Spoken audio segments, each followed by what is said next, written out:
Okay. I have to cough directly into the microphone to hear that. How that sounds. How that sounds. Oh, I missed it already. Rip. Okay. That'll be just delicious for the VOD. Okay. What am I doing today? I'm doing several things. Firstly, we're leveling a new character. Dat Nunu. Secondly, I am going to make sure that this time, when I stream, I can see both YouTube and Twitch chat, and I've accomplished that goal. We're playing on hardcore. I am probably going to die today, but hopefully the dream is that I don't die as quickly as I died yesterday. Which was to... Actually, it was... I think we died in Act 8, but we didn't actually die in an act. We died when we were trying to ascend due to a very lame lack of reaction speed by myself, dying to a poison. So I think the main thing is I want to avoid that happening again. They redid the Twilight Strand a few leagues ago, and it's been like my least favorite change of all time. Because they made it so that it's more maze-like, I guess. Let me get my... I do have my Gary Hood open. Okay, Gary Hood. Get an 80-second millisecond interval for my auto-clicker. I guess we're going to need an auto-clicker at some point. Because we're playing Path of Exile. Okay, there's a few things I want to... how do I put this? Basically, this time, through the axe, I want to go quicker. And you can kind of get some slight AoE when you're fighting Brutus, I think. Melee attacks have a very small AoE, yeah. There it is. Jesus Christ, I'm getting my ass kicked because that extra fucking summon.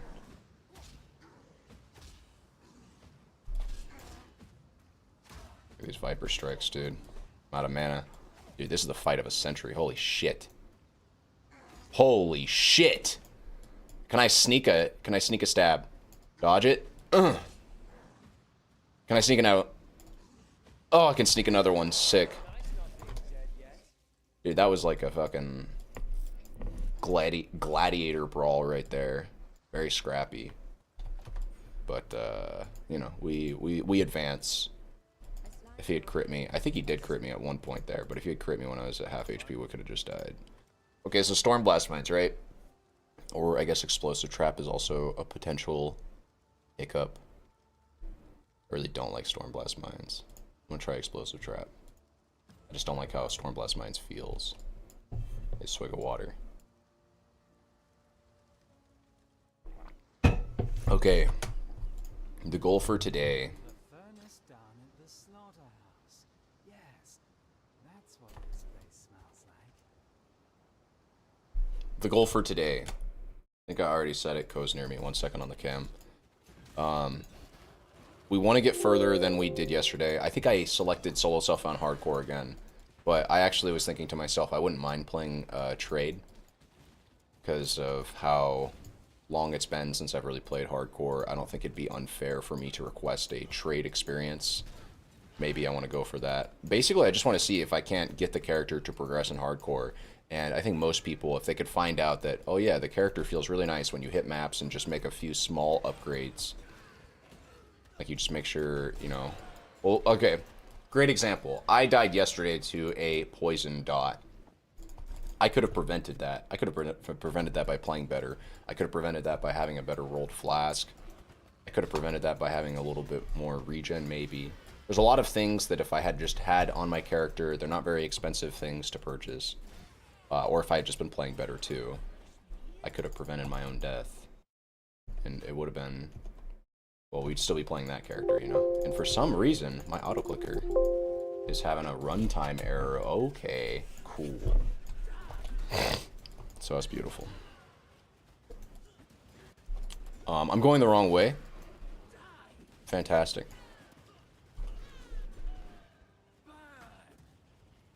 And I think I'm clearing too much. I don't usually see people... They just run through this zone. Let me put this on this. You're on, always attack. We're going to get a Quicksilver from Medicine Chest, and we're going to be smooth sailing. And we're going to get Pierce, too, I think. The gem. Or maybe I'm just gonna die to Fire Fury.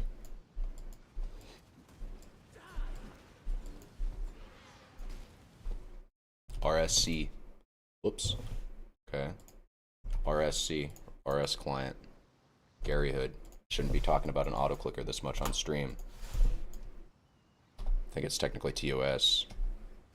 I don't want to get carpal tunnel though. GGG. Please let me use an auto clicker for things like rolling gem links. It's just a fucking auto clicker, man. That's all. I'm not cheating the game. I'm not creating 6 links out of Combs' chests. I'm not exploiting anything. I'm just trying to prevent my fingers from getting cramped when I have to do a lot of clicking, which PoE does demand you do a lot of clicking at various moments. Oh yeah, we took Explosive Trap, which is not Stormblast Mines, so these elemental damage nodes are half-wasted, I guess. I'm also confused. This is the Tidal Island. I've never seen it look like this before. Where the fuck? This looks like the ledge. I'm in the Tidal Island, but this kind of looks like the ledge.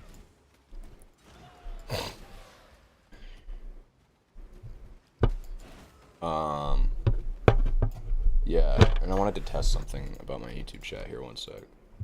Type. There he is. I'm dead. I'm dead right here. I'm not dead. It's a 3-link with good links.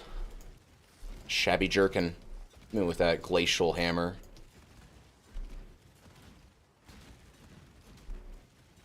Look at the damage.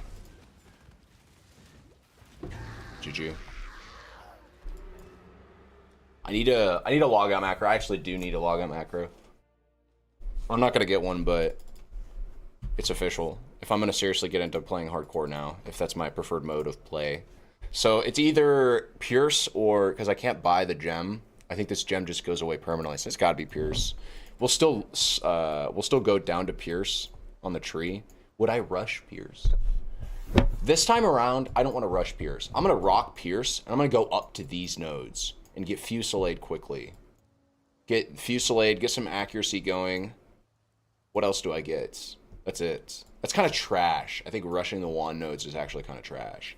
What's the benefit of it? You can rush up here. You can get the accuracy nodes, like I just said. Run precision, you'll be hit capped. It's damage too. That's something to note. You know, damage. Attack speed, accuracy. That's damage. And then crit. You know, you could reasonably get into crit scaling. I've said this. Power Siphon, much different skill than most other skills in the sense that you can very easily justify going crit early on. It doesn't take but like more than a few crit nodes and a few power charges, and you're already at like 60 to 70% just walking around with mines and Power Siphon. Yeah, let's try going north this time. What am I losing out on? A little bit of life and the Pierce nodes. So I'm making my links a little bit more, like, pigeonholed, I guess. Probably doesn't make a whole lot of sense. Think about it. You're forcing yourself to stay with Pierce support gem, which is a damage loss, as opposed to if I just went doop, doop, doop, like I did yesterday, where my tree looks a little scuffed. I mean, I get a lot of my dex requirements satiated. That's cool. I actually unironically lose out on some int, but if I do this, then I don't have to equip Pierce support gem. Frees up a link. Could just go with added flat lightning damage for giga damage boost. It's probably still better to just go path down towards Pierce. I'll do that. I'll do that actually.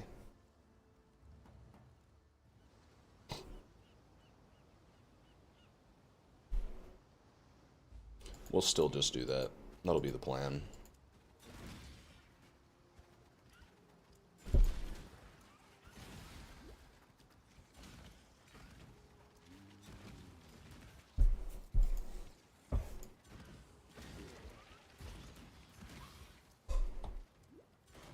Oh, and I am not level 4 yet.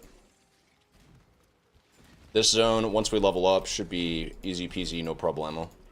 Because then we just get to equip a, oh my god, I'm dead. Oh my fucking god, dude, I got stunned for half a second, I died. Oh god, dude, that's so fucking frustrating. Okay. You know what? I have a different plan.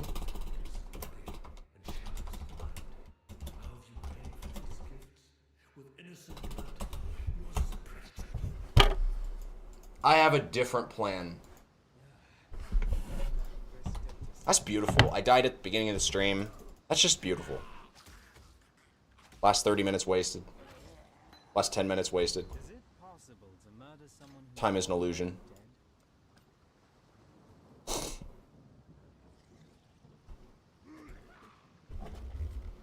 Time is an illusion. Okay, Roas. How do we deal with Roas? You just keep moving. You never stop moving. You can't stop moving with Roas. They don't fuck around like that. It's basically Ubers.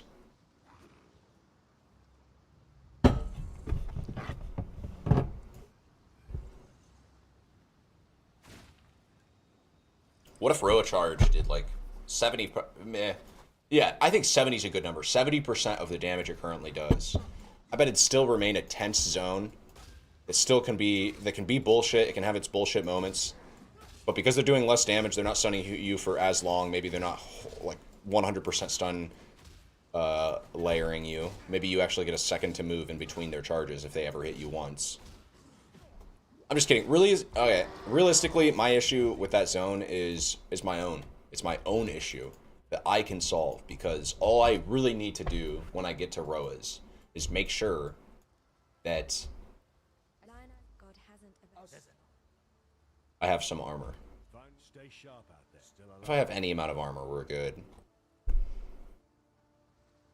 Let's pick freeze pull. No. What's the Travis Hasfield? Ah, dude. Fine. Just fucking get rid of it. Get rid of it.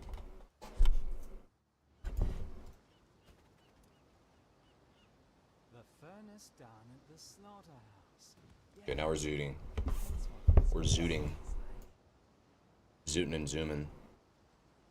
This is the wrong way, isn't it? Yes. Maybe? Oh my god. It's a maze. Act 1 is a maze now. Nothing is familiar. This is not the right way either, is it? Because this is the beach. Look at those water graphics. Look at this. Nice. So I'm supposed to go up and to the left now in the coast, as opposed to down and to the right. Okay, cool. Nice. Perfect. I do love this game. This game is really fun. Path of Exile is an amazing game. Actually, hold up. The playthroughs are starting to blend together. I should equip this. Stun and block recovery. Goated stat, 12%. Roas. Maybe that's my solution. My solvent to the Roas debacle.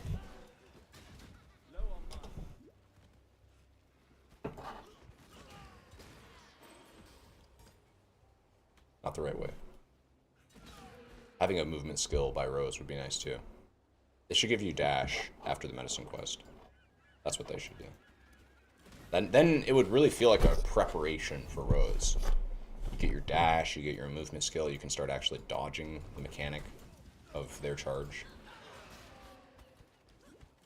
I think that makes a lot of sense, actually, the way I proposed it. I think my solution is a better version of PoE. But, you know, that's just my opinion. Of course I think that. It's very convenient to... Oh god, I'm gonna die again. I'm gonna kill her this time, dude. I'm gonna waste more time doing something that ultimately is gonna amount for nothing when this character dies, because everything that you do that isn't progressing the campaign is risking your character's death. That's the real solution to my death-defying problems. Okay? When I see hardcore racers run through everything, there's probably a reason for that. There's probably like 15 reasons for that. And, yeah. One big one is survivability. If you're running through everything, probably not dying as often as if you're stopping and killing everything.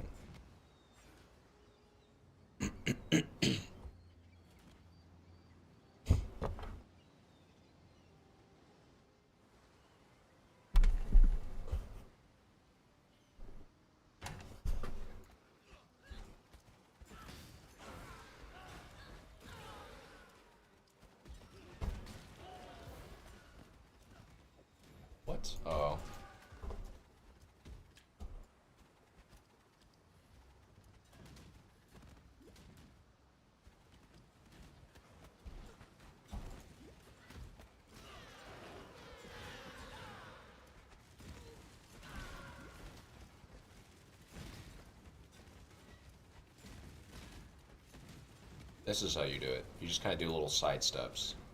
Then he overshoots his glacial cascade by quite a large margin, and you pretty easy killing him that way. This is one.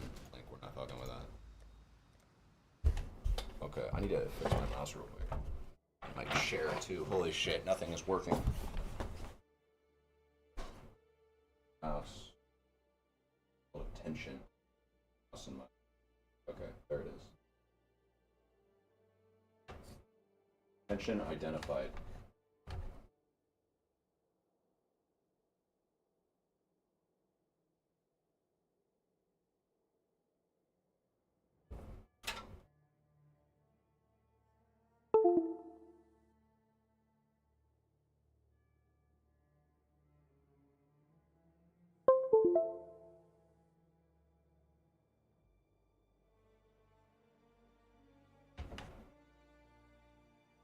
I think that helped.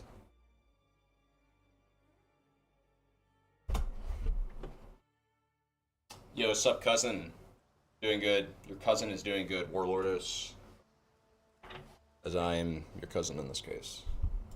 Talk to Nessa. Okay. Did that really help? I think that helped.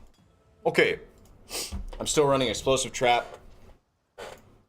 We want to not die. Obvious things. Only obvious things are being said. Okay, let's, this is a spell or this is an attack? This is a spell. So, as long as we prioritize our link, which unfortunately means I might just not be able to dual wield. The dual wield option involves equipping weapons that don't have the links I need. Guess you're technically better.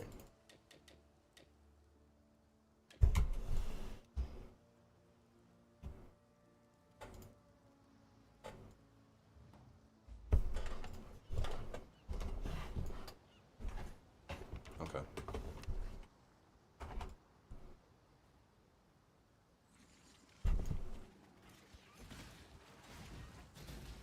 Let's not get overwhelmed again.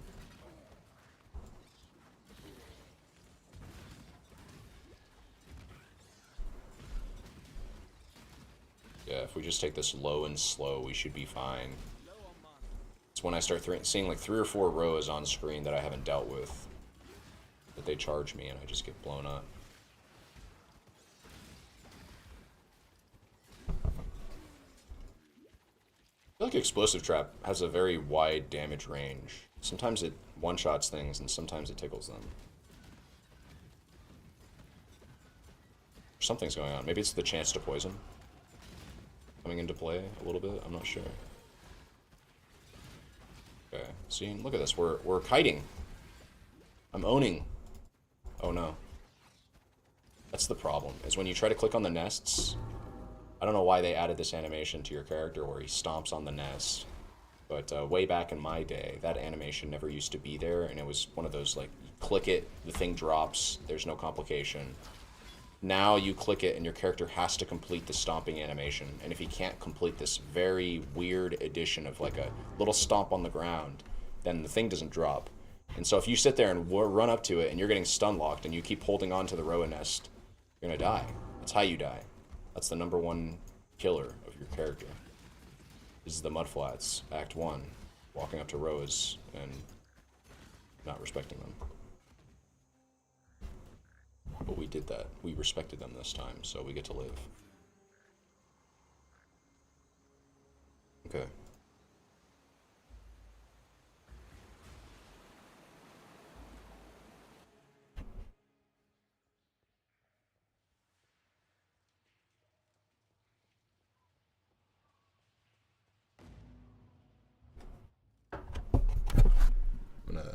Let me know if the mic starts to... Oh, wait. Was that... Am I... No. Okay, yeah. I did adjust some microphone settings in between the last 2 streams.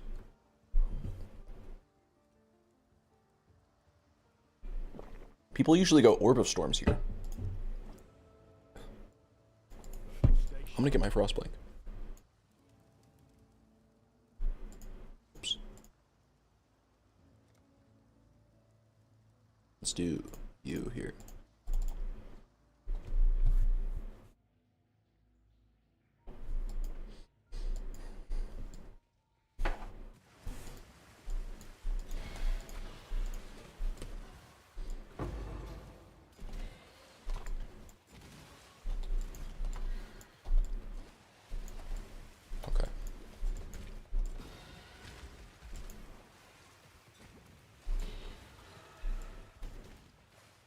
almost a level. Boom. Extra life, servant haunted. This thing's never gonna die.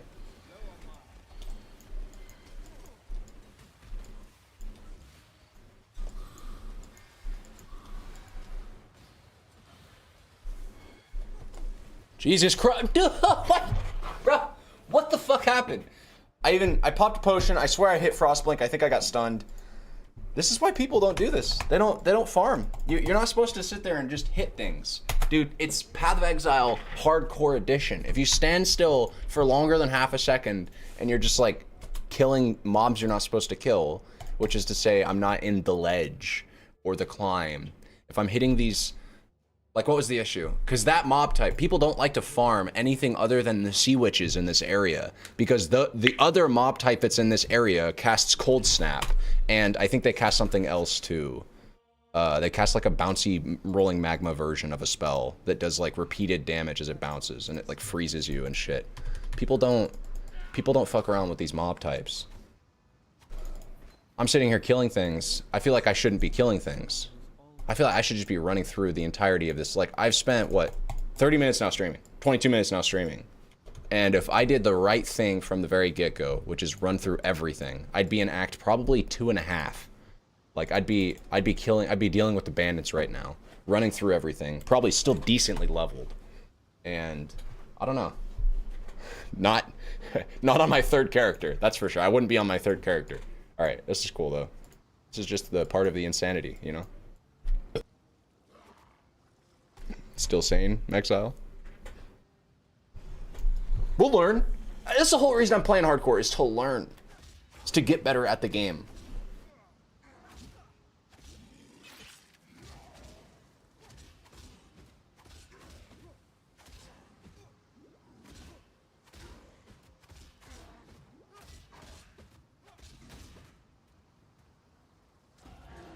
It's nice not being dead yet.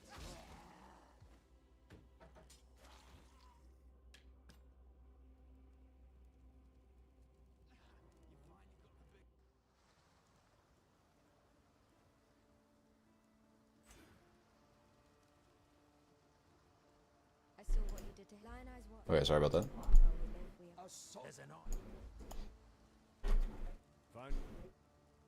Okay. Explosive trap doesn't come with chill. I'm gonna take freezing pulse.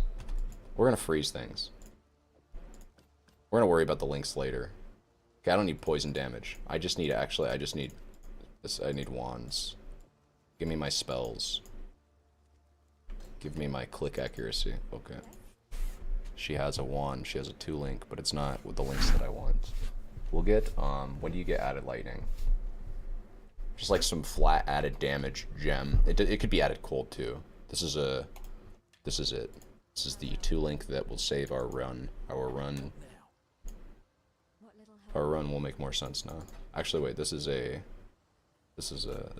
wisdom scroll at least. Yeah. Okay. I could have just used that. That's fine. It doesn't have the links, so you know I couldn't have used that. So I made the right decision. And then I should sell these too. Shouldn't sell the wisdom scrolls. You can't even sell these. Oh, you can sell them. Okay. So cool. Cool. Okay. Yeah. My memory is getting jumbled. I'm forgetting which playthrough we're on. We're on the final playthrough. That's what we're on. We're on the last playthrough to ever happen because this character is never going to die.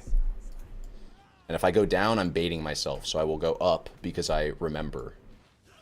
Because I am a human who adapts to things over time. I'm not a monkey. Or I guess I am a monkey. And that's a benefit that monkeys have as well. Because monkeys are not... They're not stupid. I'm a living biological creature that learns and adapts and makes adjustments to their schema and gets better at things over time. So there's no possible way I'm going to die again in Path of Exile. It's just not going to happen. There's Fire Fury. What's up? I do feel like my damage is smaller. I guess Chance to Poison support gem does come with some flat added chaos. So we're going to be dealing less damage if I don't have that support gem equipped, of course. Kind of want that wisdom scroll, dude. Fire Fury is tempting me, man. I'm going to say this. killing... Okay, this is a fun fact about PoE, and then I'm going to say this. In every area zone, there is at least one guaranteed unique monster. Throughout the campaign, this is true. The main ones that players are familiar with are like Cole from Act 3, Piety, Lunar's area. Fire Fury, because like literally you see her as early as when you, you know, or how about Hillock, right? Everybody knows Hillock. It's literally the first unique enemy that you fight. So in case you didn't know this, but maybe you kind of knew it, even if you didn't really know it, you probably made the mental connection that when you're going through zones, when you go through any area act, any area throughout the acts, and I'm pretty sure this is true of maps as well, there's just always at least one unique monster guaranteed per zone. Always. And I'm actually killing Fire Fury because because fucking early access is a maze in Path of Exile. And I actually, like, where do I go? I think I go down here and to the left. But, truthfully, I am lost. Like, look at this. You never used to go down and to the left. And sometimes this isn't even the correct path. Maybe this isn't even... Yeah, this isn't even the correct... Okay. Yeah, they definitely changed these acts.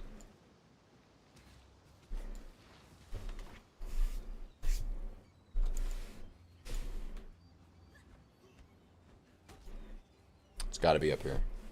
It's gotta be. It's never down left.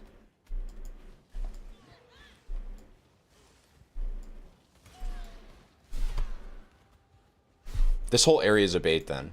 There used to be pretty reliably, you come out, you go down right, and then you'll find, you know, straight would be the it'd be down here, and it would be like the mud flats would be to the straight, and then the medicine chest quest would be off to the right. I can't remember the zone names right now. But now I guess it's up. It's up and to the left. Yeah, look at this. It's up here. The medicine chest is just sometimes up and to the left. Or, I guess up and to the right. I don't know. It's up now instead of straight. I should go do the medicine quest. The medicine chest quest. Yeah, down right used to be often as well. This zone does feel different. This zone used to be one big thing in the middle, like this. And then you, as you're, what's the word? As you're circumnavigating, I think is the correct word. Right? When you go around something. Yeah, circumnavigate is the correct word there. As you're circumnavigating this big pillar, you eventually find Hillock, usually on the south side of the pillar. So, but now it's just a big open zone. And then there's like several smaller buildings or rocks.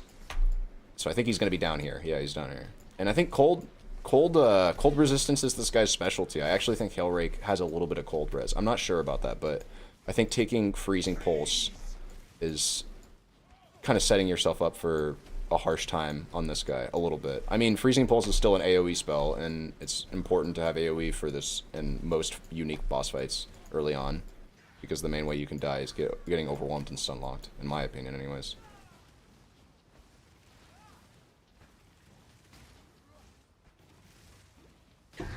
Cool. Oh my god. Buy the magic items. Not buy. Pick up the magic items. Sell the magic items. Get this thing. Actually, I should sell them unidentified. She's going to give me Pierce. We're going to grab Pierce.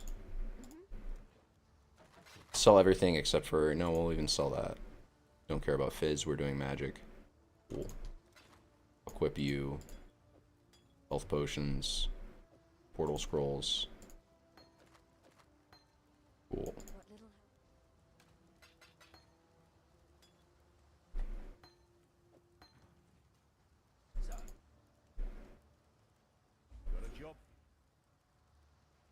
Okay, we're gaming.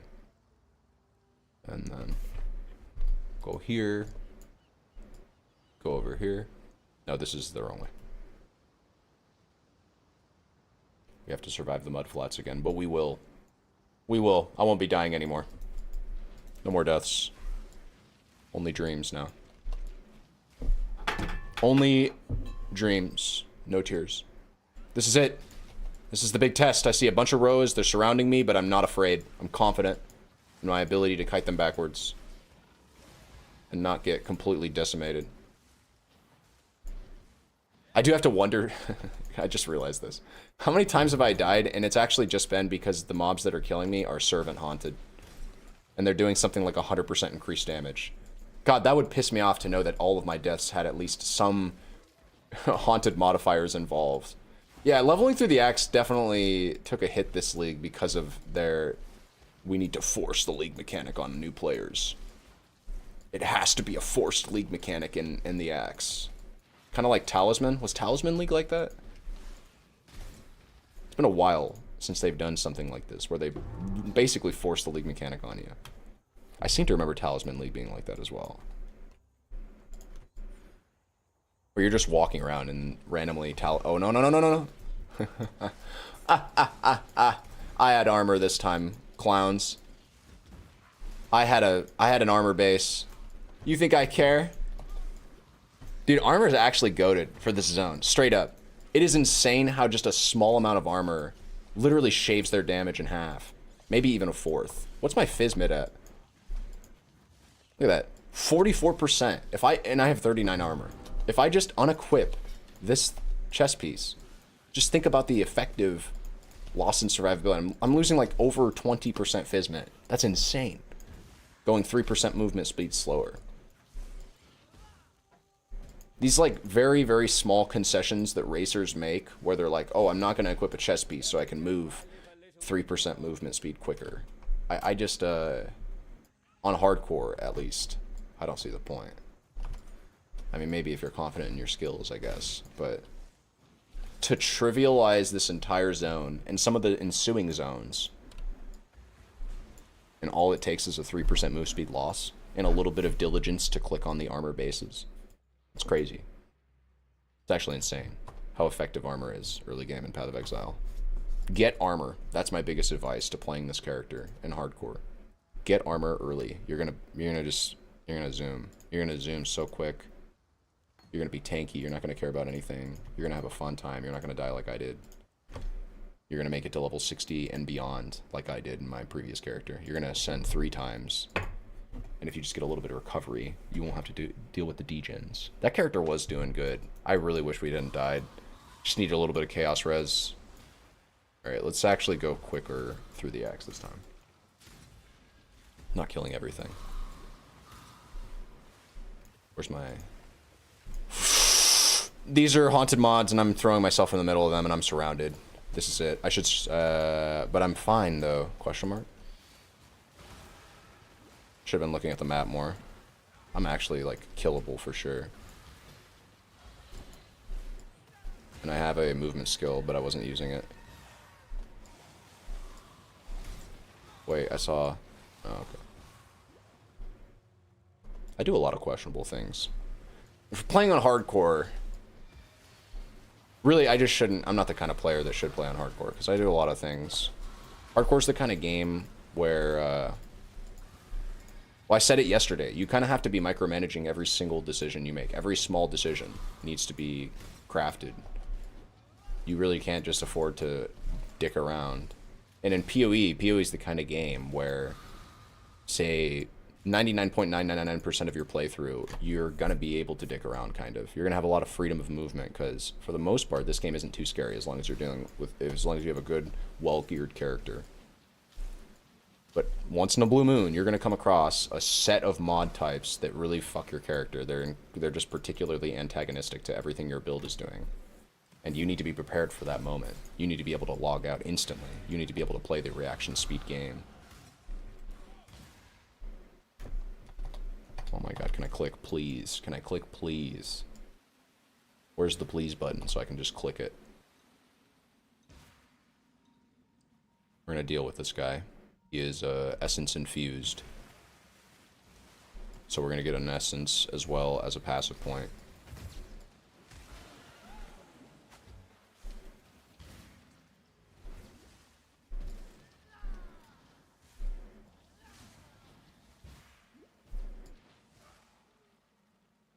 Oh. I thought he came downstairs.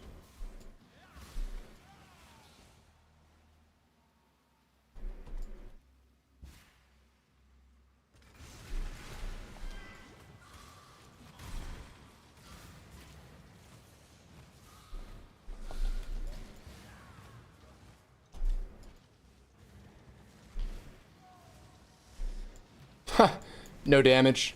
ZDPS. Probably has cold res. Dude. It's funny, I like Freezing Pulse as a skill, but I actually think there's so many things in Act 1 that have just a little bit of cold res that make Freezing Pulse way worse. I think Merveil has a little bit of cold res too. I could be wrong, but it just feels like these things are tankier than if I was smacking them with Explosive Trap. But I like slowing things. Just need a moment. And the game is so much easier when you can kite. It's just so much easier. Feels playable. Path of Exile becomes a playable game when you can kite. Okay. Some rares. I need more pockets. Low on mana. If I log out and log back in, I think I keep my layout. So for the depths or whatever. So if I re-enter the zone quickly enough, we don't have to worry about remapping it out. We'll check this out. Fire res and shit. It's got no armor though. Check out any chest piece. Really, you want to prioritize links here, but socketed melee gems. Hello. This could be an upgrade. Increased cold damage. Increased cold damage. You don't say.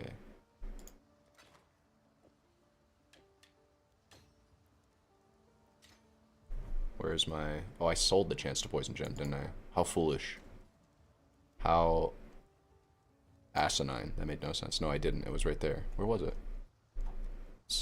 Dude, my stash tab's all fucked. My currency tab is like all the way down here. What is going on? To reconfigure my stash every time I make a new character. That's cool. That's cool. We don't need Viper Star. We'll get rid of that gem. Get rid of you. I could just sell it too. No affinities either. Mad cringe. Boom. Having to do this every time is annoying. Okay, we'll just... After this, we're going to go from self-found to regular hardcore. And I just won't make trades in the early acts. Because reconfiguring stash every time is lame. You know, there's not going to be a next time because I'm not going to die again.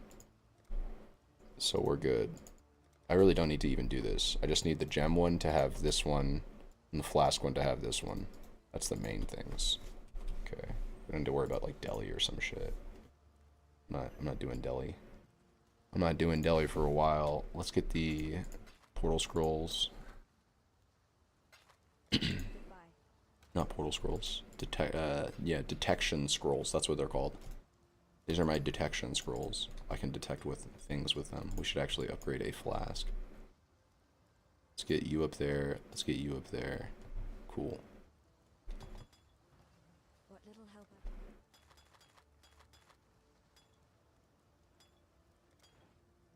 Cool. God hasn't abandoned us. Can I click?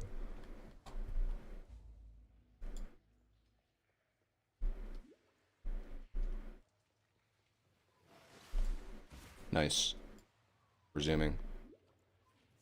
Is it over here? I bet it's over there. I bet this is a dead end. We have our chance to poison. We have damage. We're nuking. We're nuking things. Links really are the most important thing early on. It's a 3-link. It's all green though. Let's see. Locust Mines at level 12. I need blue, blue, green, or blue, green, green. I can do something with either. I just need a blue, green attachment, and then ideally we swap on a 3-link. So yeah, blue, blue, green, or blue, green, green. It doesn't really matter. I could do something with either of those.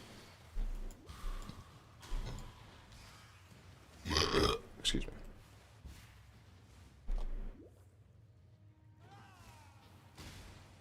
We have like respectable damage all of a sudden. I don't know what happened. What did I equip? Was it... It was this 10% increased... Oh, I didn't even equip a... 18% increased cold damage. It's basically 18% more cold damage. Maybe that's making all the difference. I wouldn't be surprised if it is. Now we get... no. Now we get Blood Siphon. And then we'll feel a little bit better about our survivability then. Pick up some free rings. Because I don't have any rings attached. So that's just free mana. Aiming for a coral ring.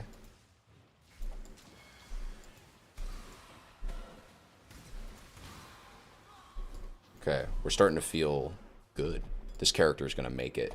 This character is going far, bro. We made it past the very scary initial early stage for noobs. I shouldn't say very scary for pros, but very scary for noobs. Very scary for noobs because Rose is actually a very devastating place for new players. I'm not a new player, but I'm kind of bad, I guess.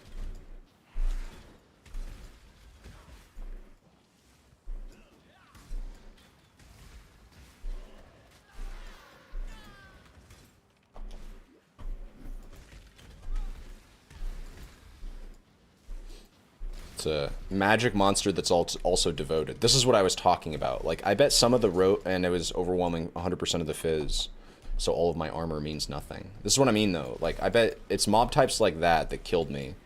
And if Path of Exile had an instant replay feature, I would be able to know that for certainty. But, like, right here, what's killing me? Okay, these are normal mobs, but they're not killing me. They're just, you know, they're turbo boosted. They've got turbo affecting them, but they're not that scary. I really shouldn't be clearing too much. I think people do level... no, it's on the climb, right? Not the ledge. The ledge is not where people kill things. I guess you're always kind of killing things, but I'm talking, like, deliberately killing things.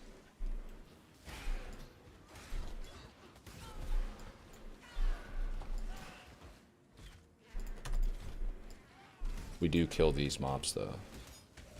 Always kill magic. Orb of Transmute. That's worth something.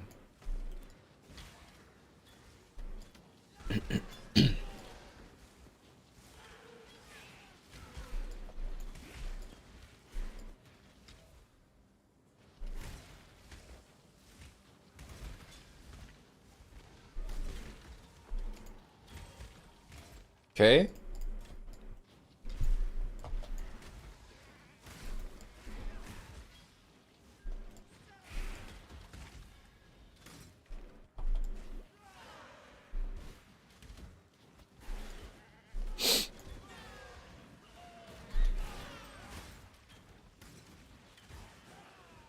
We're just gonna skip over Kaduku.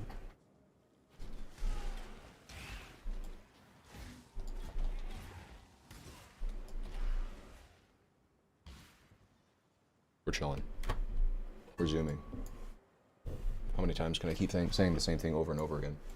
I need to alt-tab for a second. I'm missing something. No, I'm not missing something. Okay, we're safe. These guys have a molten shell like ability, but it has a really big AoE. You just saw it, and it's kind of funny because I remember there being interviews a long time ago, before they buffed mobs and made defenses a real important thing for players to have to spec into. They were talking about this ability that these goatmen can use. They were talking about their molten shell effect, and they said, yeah, we want it to feel like when you see a mob that has a big explosive attack, you get afraid of it. And they were describing specifically the molten shell that the goatmen use early game. And they were talking at the time about how the skill doesn't feel scary for when the mobs use it, right? I'm gonna test this real quick actually, because I'm super interested. Let's find some goatmen. Basically, I remember, I think it was Jonathan Rogers was saying how the goatmen, they use their molten shell ability, and we'll use it here in a second, but it's not scary. They use it, and then you pop it, it does no damage, barely protects them at all. They're not using it for some reason here. Maybe it's only the goatman shaman, I'm not sure. But anyways, they don't have that fear associated with the ability's physical appearance. Like, you see them use the molten shell, you see it explode, but it doesn't scare you because it doesn't do a lot of damage. Well, now that's not the case. Now the molten shell does actually do a fair amount of flat fire that gets scaled up to in map mods, or I guess haunted modifiers. But yeah, basically, well, long story short, goatmen are actually scary now, and you should care about them. That ability right there, if I was a little bit closer, I should have just walked up. I said I wanted to test it, right? Let's see him use it one more time. I promise I won't. Okay, here we go. Oh yeah. Oh. This is the part when they But this guy does it. Here, let's see. Let's watch him use. He's a unique monster, a unique mob type. So he's naturally going to do more damage. Maybe he just won't do it again, so I can't test it anyways. Use your molten shell, brother. It's a burning ground. There it is. And I wasn't close enough, I guess. Okay, cringe. It's really close. You have to be really close to the mob. But it actually does a fair amount. It's respectable. It does a fair amount of damage. Going for coordination, it's strength and int. It gives you attack speed, which is nice for locust mines, but it does not give you mine throwing speed. It gives you cast and attack speed. So, but it's still a good node for the attack speed. Mostly we're coming down here to get Pierce, though. Make no mistake about that.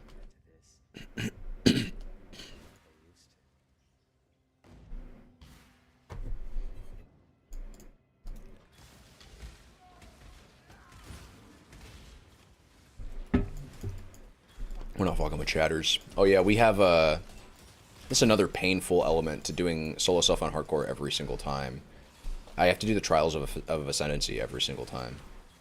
I suppose it's fair though, you know. It's a trial. It's the way my last character died, so I shouldn't complain about it because truthfully, it's a part of the game, and if you're dying to it, then that means it's obviously not just like a minor inconvenience. It's a significant piece of content that my previous character was not prepared for, and I died as a result of it. Died in lab. Died in fucking lab.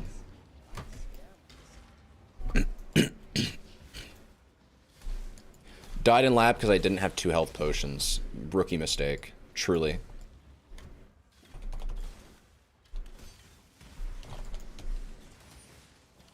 These are magic monsters, so we're going to kill them because they give increased experience. And then there's a necromancer that is tanky and hasted. And I don't think this guy's worth actually fucking with, to be honest with you, even though I've already pretty much killed him. Oh my god. Oh my god. Oh my god. Cool. And do this with one hand. And singularly push every potions button with my mouse. You should get guard skill as soon as possible. Act 1 this time. I think you're right. I think you're right. I think, let me think. Yeah, it'd be steel skin, 100%. That would help deal with the bleeds. The issue with that, though, is I have to push the button. I can't just put my steel skin on left click anymore. So it doesn't actually become something I mean, I'll push it, and I used to do that way back in the day. I used to be one of those actually use your guard skill actively gamers. I would just walk around and push the button, piano key my hotbar. But in my opinion, steel skin doesn't become good, or really any guard skill doesn't become good until you can start automating them. Because before that, you're just like, you're pushing the button. You're remembering to push the button. I'm relying on human reaction and shit. When do we get it as a reward, though? I will go for it, specifically. I'll go out of my way to get it, if I can get it. Oh, that's a blue, blue, green. That's what we're after, man. We're in the money now. No, come on, dude. I think this is never down. I think I knew that this was the wrong way for the upper prison. We're gonna fight Brutus, and I am not prepared for Brutus at all. I would love to have... I think I'd just like to make the swap at this point and have my damage. This is gonna take forever killing Brutus like this. Or really any act boss with freezing pulse. It's just so low. Yeah. Level 30 is when I have to automate it. Cast when damage taken, I think you meant to say, type there. Either way, I think you're right about the guard skill. That being said, the guard skill would not have protected me against my death last time. Because I died to a poison degen. Well, maybe it would have. Maybe the guard skill would have popped, and then the other... I think it was like those... It was like several poison darts hitting me. And those poison darts in the lab, they do a little bit of flat poison. And then they apply like a flat chaos damage, and then they apply a poison. So maybe that flat chaos would have been, a little bit of it would have been mitigated, and it would have bought me a little bit of extra time so that I could have hit my health potion and survived. I don't know.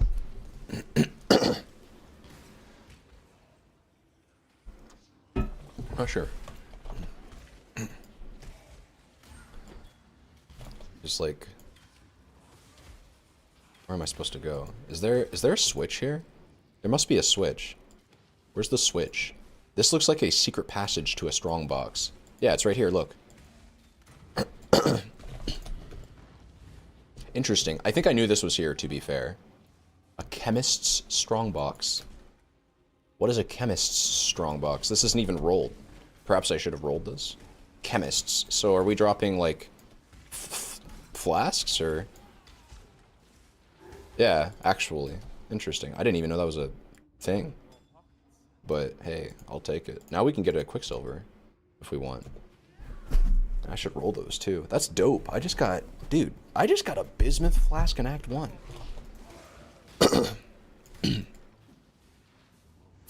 Yeah, I know. It's huge. I know, right? Yeah, that's hype.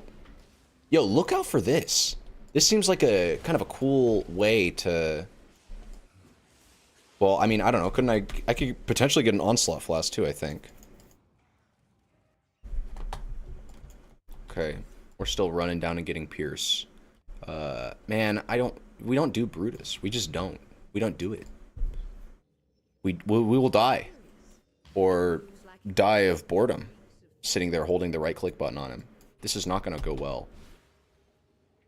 This is not going to go well at all. I have 4 portal scrolls. So, we will eventually get through him. But the damage is going to feel very... It's going to be leaving something to be desired. Here he is. Your crime is death. Or no, what? Your crime is exile? Okay. We got a different voice line this time.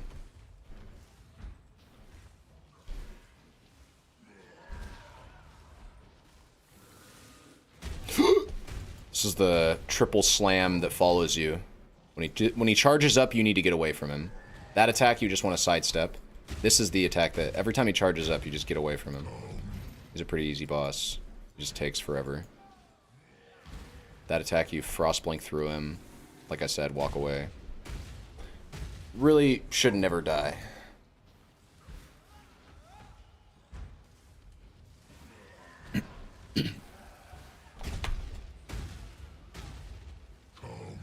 Do I even have to go back to base?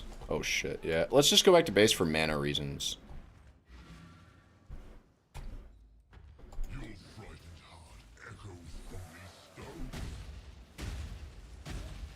And this guy's toast! Stunning me. Another Quicksilver. Dude, I'm getting... I should have sold. I'm getting lucky. I'm getting all my flask needs met right now. This is the damage that we sought. So, I said I had a blue-green. I do. I have this oiled vest right here. Let's grab Flat Lightning. And then, when we do make the swap in 1 level, which, I guess we should technically prepare for Locust. Let's say Transmute. Do I have another Transmute for this Power Siphon situation? Where is Power Siphon? You get Power Siphon as a quest reward. I think, actually, I get it from the homie. No. Wait, what? I get something useful here. I get Precision. That's right. Okay. We're going to get Power Siphon very soon. I'm not sure when. I'm going to start leveling this. I'm going to start leveling this. I'm going to start leveling this. I'm going to start leveling this. We're going to start leveling this. Eventually, do the blue-green. We're going to equip this.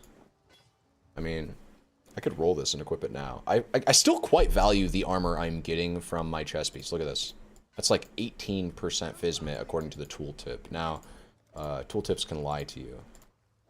But, I don't know. I'm going to roll my white items with links. I'm not going to roll them, because I don't have money. Yes? Early game currency. Lel. Let's check this out, though. So, we do have our wands already. This is also a good chest piece, because it has that armor base, and it's got a little bit of rolled armor, and a little bit of res, and a little bit of strength. Shock immunity. Excuse me. Fizz to attacks. Iron rings are actually kind of goated when we make the transition. Let's equip this. Let's actually equip an iron ring over Powa. And like I said, I'm going to roll this stuff later. Yeah, I'm cool with selling these. Whoops. Whoops, don't sell this. Sell this.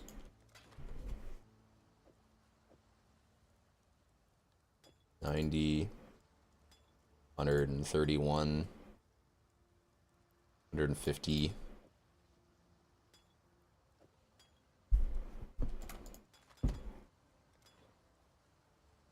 Cool. I should have sold this too. So, yeah. Be well.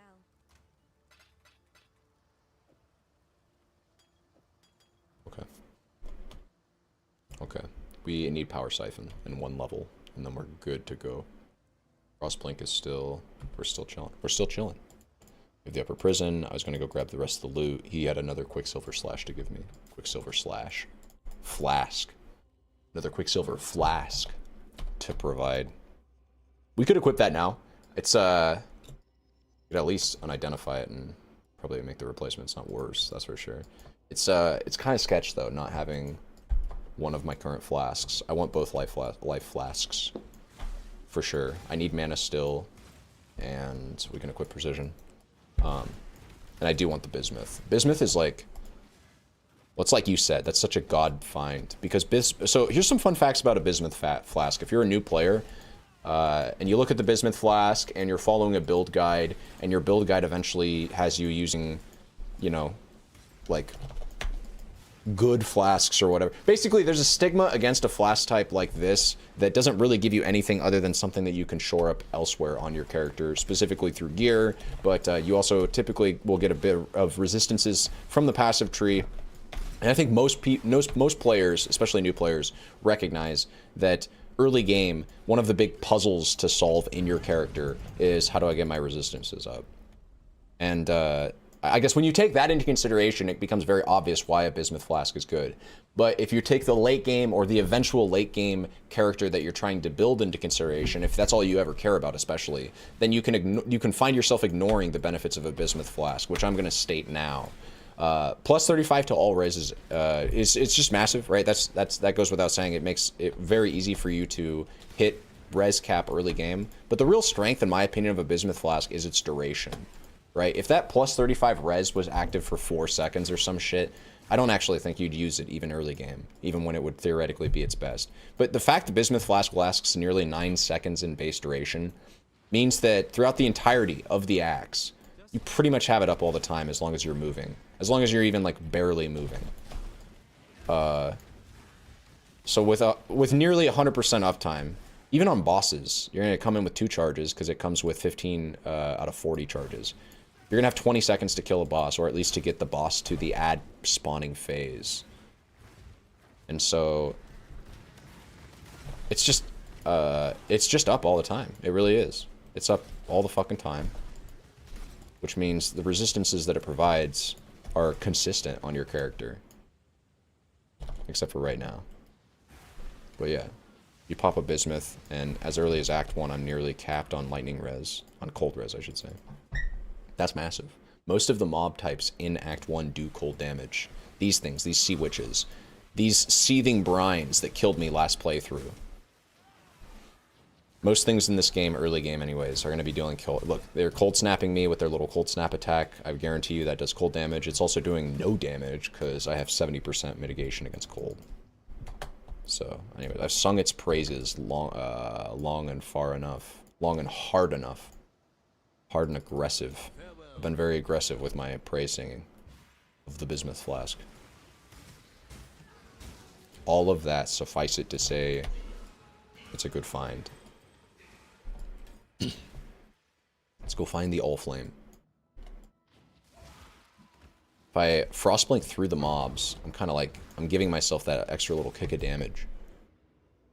Because Frostblink actually does a respectable amount of damage early game. Actually, just in general, Frostblink is a...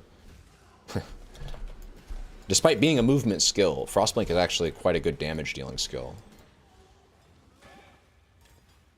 And I think it even got buffed last patch. In that specific domain of damage dealing. So that's our exit right up there. I'm out of mana. God damn.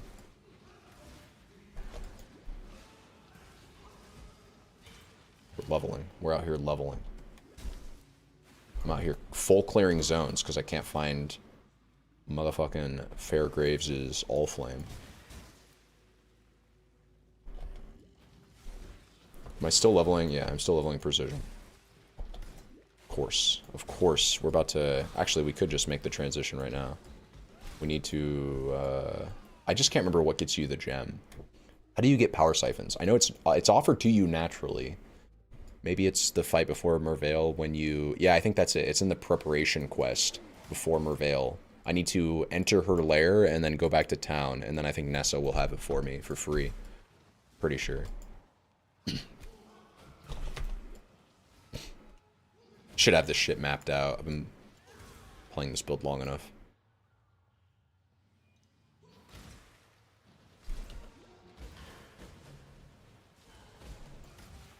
The portal scroll I want. We can't go back for it now. It's too late. Lost forever.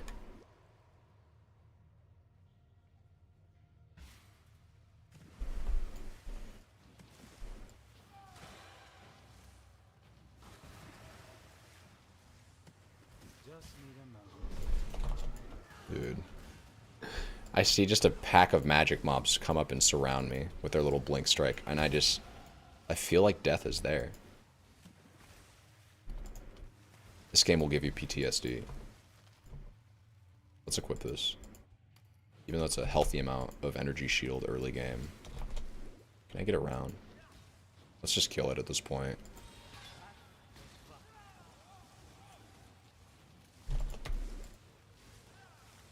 If we can hit them all at once, it's giga efficient.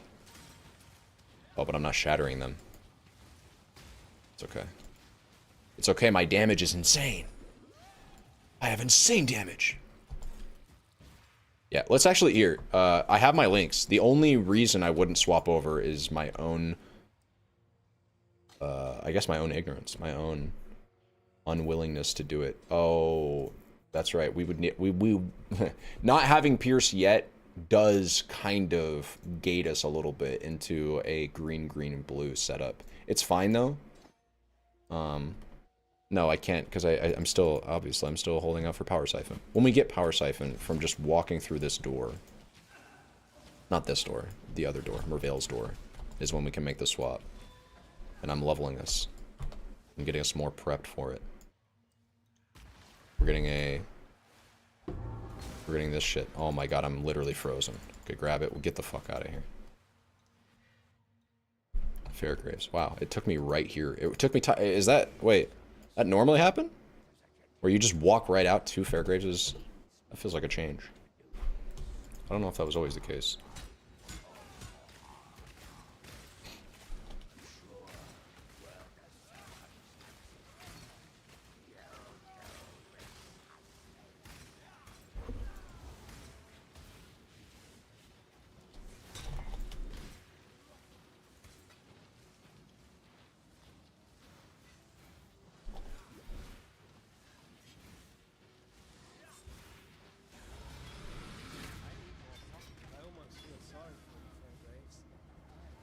Okay, could log out. That's our exit up there. Let's just go to the next place first. Go get our Power Siphon. I thought I clicked this. I guess I did not. Okay. Okay. We're smooth sailing from here. We are going to hit... when's the next scary thing? I guess the next scary fight is actually... It's not even... It's before Brine King. Next scary fight for me... It's probably Malachi. I struggled a little bit on Malachi's fight yesterday. If you went back and watched the VOD, I think we dipped down to 100 HP when he was throwing his little nukes at me. Where's Power Siphon, bro? I thought you get Power Siphon as an actual quest reward. Maybe I have to buy it from her. What would I take here? This reward is useless. Power Siphon. Power Siphon. Yeah, okay. So she does start offering the gem. I need a transmute. Cringe. Cringe. Cringe! We can get a transmute this way. Selling rare items. So don't need, not even gonna look at it. Rare and magic items being sold gives you transmute shards. And I'm going to unidentify you. Its accuracy is useful. Everything else is kind of just like not even, we won't even bother. We'll keep this because maybe we'll want the links later. But did I get my power siphon? I didn't get my power siphon. Equip it. It's there. We're gonna equip it and never look back. And so currently we have this added lightning, which is cool.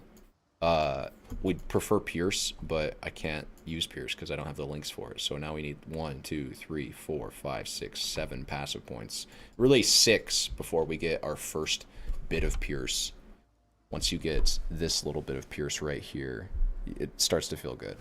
So 6 passives. The build's going to feel really good at that point. We're going to go get another by leveling up off of killing Merveil here. I should sell a little bit more, but it's fine. Don't even want to equip this yet, I said. Life on hit. It's a meme. Oh, wait, yeah, we do get another passive right here. I didn't talk to Bestel. Or I did talk to him, I just didn't get my reward because I didn't have enough slots. Okay, we just rush the Pierce gems. That's it. And yeah. We're on our way. We should be fine no matter what for this fight, though. I have more than enough of everything that we need. Oh, that's right. No. Okay. Okay. The other annoying thing about Power Siphon mines early game is I don't have the ability to automate their activation. It's okay, though. Feels good to be back, you know? Feels good to be on the main setup.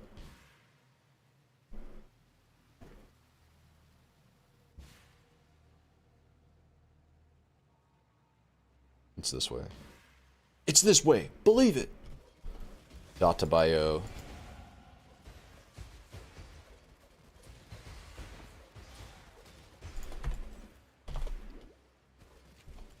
Should start rolling my wands too. I just need flat damage. Flat damage on wands is the goated stat. Any flat damage. If it's elemental, if it's physical, it doesn't matter. I guess I prefer it be fizz or cold. I really prefer it be fizz because we're gonna use hatred. I think hatred was a good early game option. It makes a lot of sense.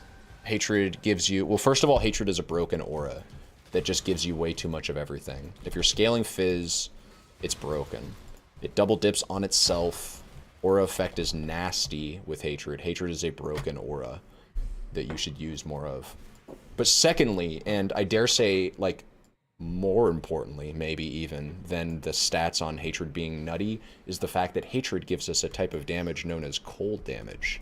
And cold damage lets you freeze and chill things. And let me say, even just chilling things at 30% is dope with this build. But we are very, very easily getting crit and eventually crit cap with this build, right? We're Power Siphon. So if we go like a cold variant early game, we should have no problem freezing shit.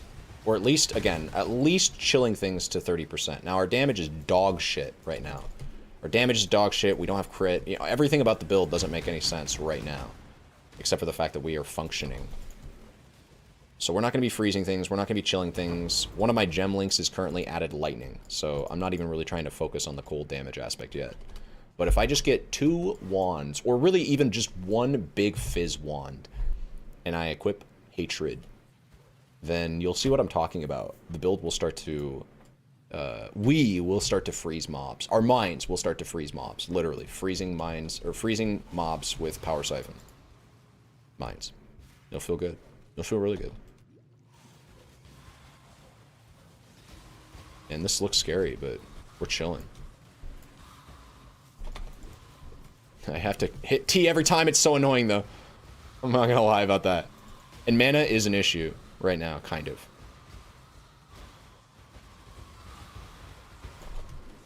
Look at this shit.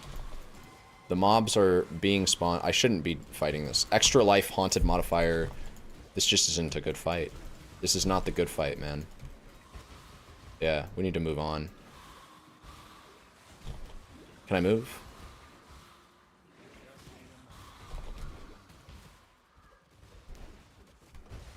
Can I move, please? Oh, I don't have these on. Always attack without moving. That was an issue.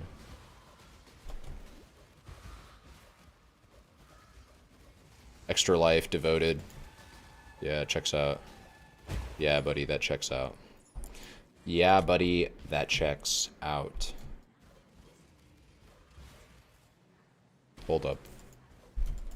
Well, I can't hold up yet. Need to go check my YouTube chat. I'm not even trying to fight you. I will fight you, though. A damage check real quick. All 3 mines. We should have no problems fighting bosses. Okay. I'm gonna click on my YouTube real quick. If I hit go live, it should take me to my... And it is. It takes me to my stream. Stream has the right settings. Let me click on...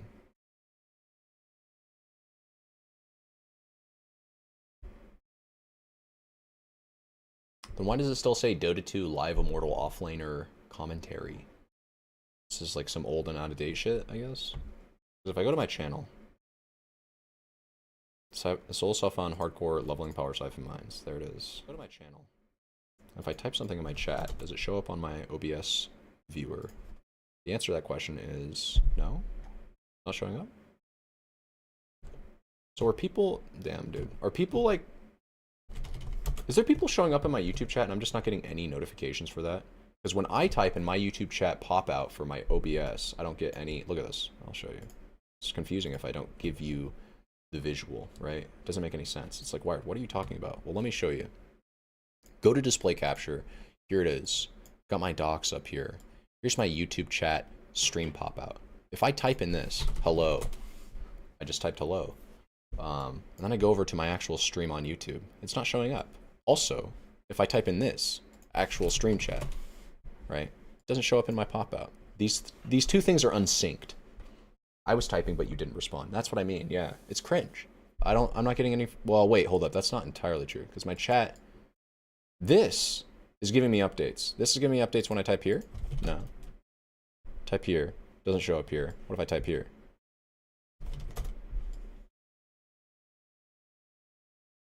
Okay, that did show up here. So really, I need to just get rid of this pop-out. I don't even know what this pop-out is. Yeah, fuck that doc entirely. Let's get rid of this one too. Let's just focus on my restream.io's chat. And then not having YouTube show up because it's not...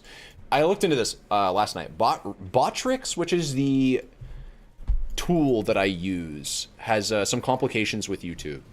Namely, I think it's the bot has a hard time connecting to your YouTube channel. My damage is lackluster.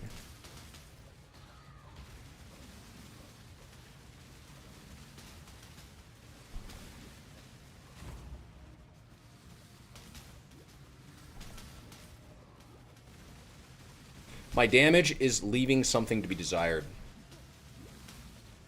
I also have an instant flask. I didn't know that. And I have to use 2 fingers to play this game. That's kind of trash, I'm not gonna lie. Right now. Mostly it's a lack of pierce. Oh shit, we're out of flask charges. That would be bad to die here for no reason.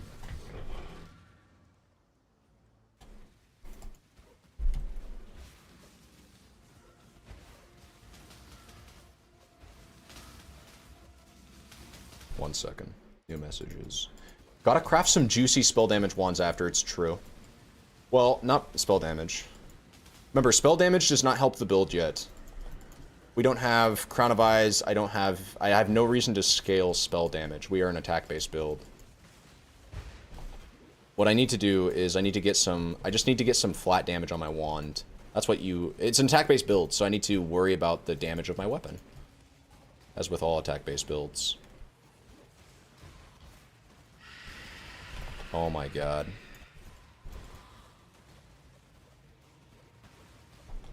The other problem is when my bismuth isn't up, I actually can die quite easily. We are not immortal. Yeah, you know, I think I'm kind of sold on the Power Siphon Mines as a build when you get charge mines. That's when this build really takes off. Right now, it's kind of doo-doo. Like, would I not just have had a significantly easier time and quicker time killing her if I was on rolling magma, which is an easier setup to get going, requires fewer links, requires that you, it doesn't require that you worry about things like your weapons damage. Because you're right, I need a flat damage wand ASAP. I need a wand that has any elemental damage on it, or just a shit ton of fizz, or a 20% quality wand that I craft myself, which I could see myself doing. Picking up 4 whetstones and just going and crafting my own wand with a few transmutes. I don't need to hit huge mods. Like, you know, it's not hard to craft a weapon early game. It's just that it kind of actually is because you have no currency. So even just hitting the 1 or 2 mods that I want to see, which is like flat fizz or flat elemental, and then percent elemental is kind of rare, or percent flat. Sorry, percent fizz. What am I saying? Percent flat. That makes no sense. Percent fizz and then flat fizz to scale the shit out of the fizz damage of the wand, or some flat elemental damage, just because elemental damage rolls in higher. It rolls in a greater abundance. Yeah, let's go talk to Yina, the homie. She sells wands. Can we get a good wand? This is, if that was flat damage to attacks, this would be the goated wand right here. 1 to 4, 1 to 3, 1 to 4. I want a wand like this. I want like a goat's horn that I just, let's roll on a goat horn. Let's do that. Let's unidentify rare items that could potentially be upgrades. Yeah, that'll be an upgrade. Okay.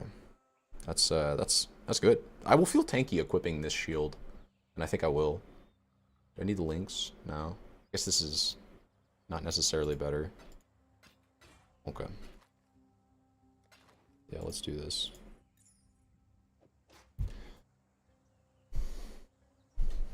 We want Frostblink still. Chance to poison is rather irrelevant. If I'm honest. Let's get rid of some of the links that we don't need, or gems we don't need, so I don't have to worry about them. So I'm not clogging up my brain space. This was the reduced recovery rate, increased amount recovered. I actually think that's better. I think that's a better effect. I want the slower mana trickling in, so I don't hit my cap quickly. We'll equip this just because it's better stats, kind of. Like, well, it just objectively is. I don't need to explain that. Okay. We want to buy that goat horn from her that has a little bit better fizz. This thing.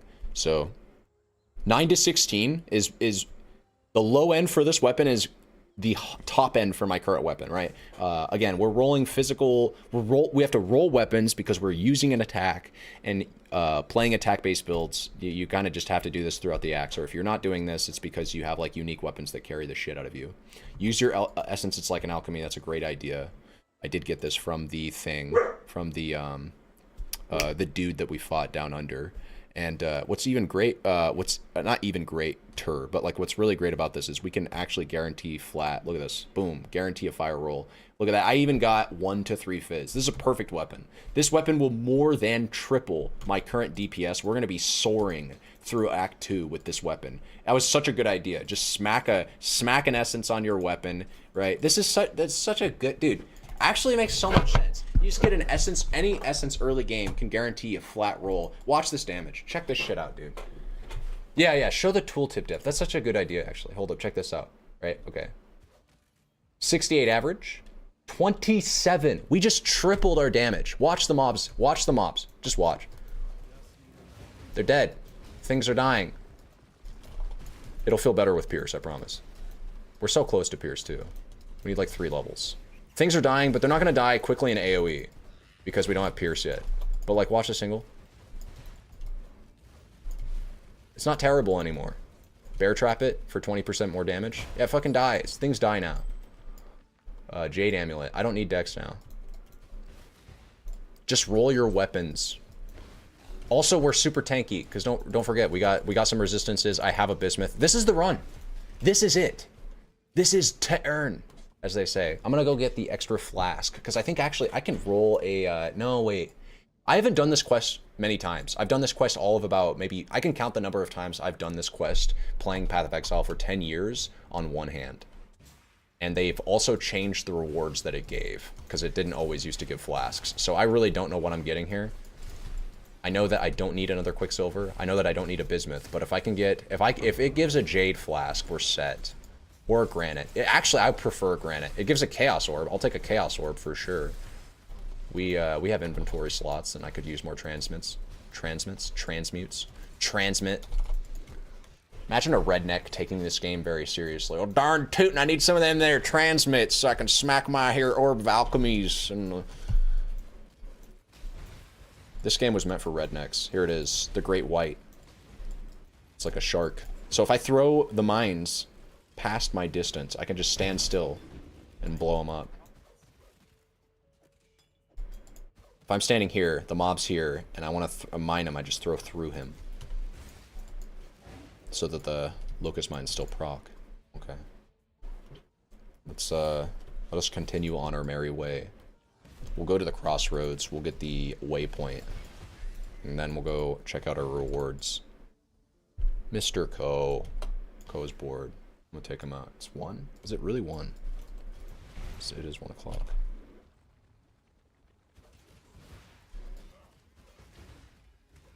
And now, I've said this for a long time. I've said this basically ever since I started watching pro levelers level. People that race. If your leveling experience doesn't look like maps, you're doing it wrong. You should be zooming through, like basically movement skill off cooldown, always moving towards the destination, never really stopping and moving, or never really stopping to attack.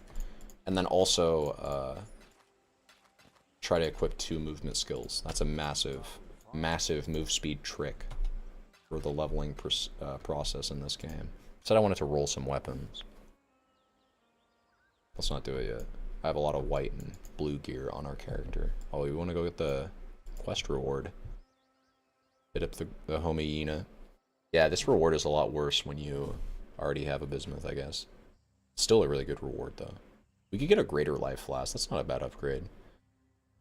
A rare heavy belt. Or rare leather belt. I don't really need strength. If I unequip this, I still don't really need strength for my early game links. Let's do the leather belt, actually. It's got strength on it. Okay, cool. The day has... I think the life flask is a good decision there as well. But I just wanted to chance at a rare item. I guess I should be grabbing this.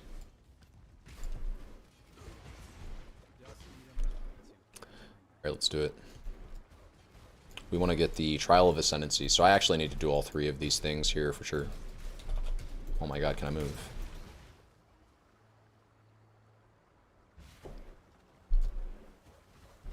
Dude, if you hold D before you throw, here, hold, so if I'm holding D, then I throw, so it does work, so then, okay. I think I could just always hold D and then it should always work, theoretically, if I'm holding D and then, no, so if you have, what if I have no mines? Okay. I think it's just the very first... Okay, that's weird. That's a weird quirk. But yeah. If you hold D, throw mines, and then you release and then hold D, you can permanently hold D for the rest of the instance. And you only have to change this pattern every time you change zones. So I think I can just hold D from here on out. And it just accomplishes what automation or detonate mines on left click would do. So I think we're gaming. We're officially gaming. Our Pierce support gem leveled up. I don't even know why I'm leveling Pierce, to be honest with you. We're almost at the Pierce wheel. Here we are. Projectile damage. So now we're getting damage scaling. Feels fucking good, man. 73. Average. Remember to multiply that by 3. I think there's a Trial of Ascendancy. It's in the next zone. It's in the Chamberson's part dose.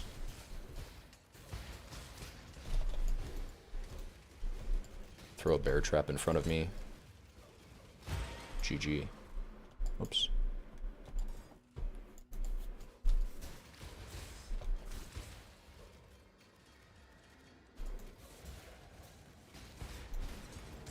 Yeah, Pierce would make this build feel so much better.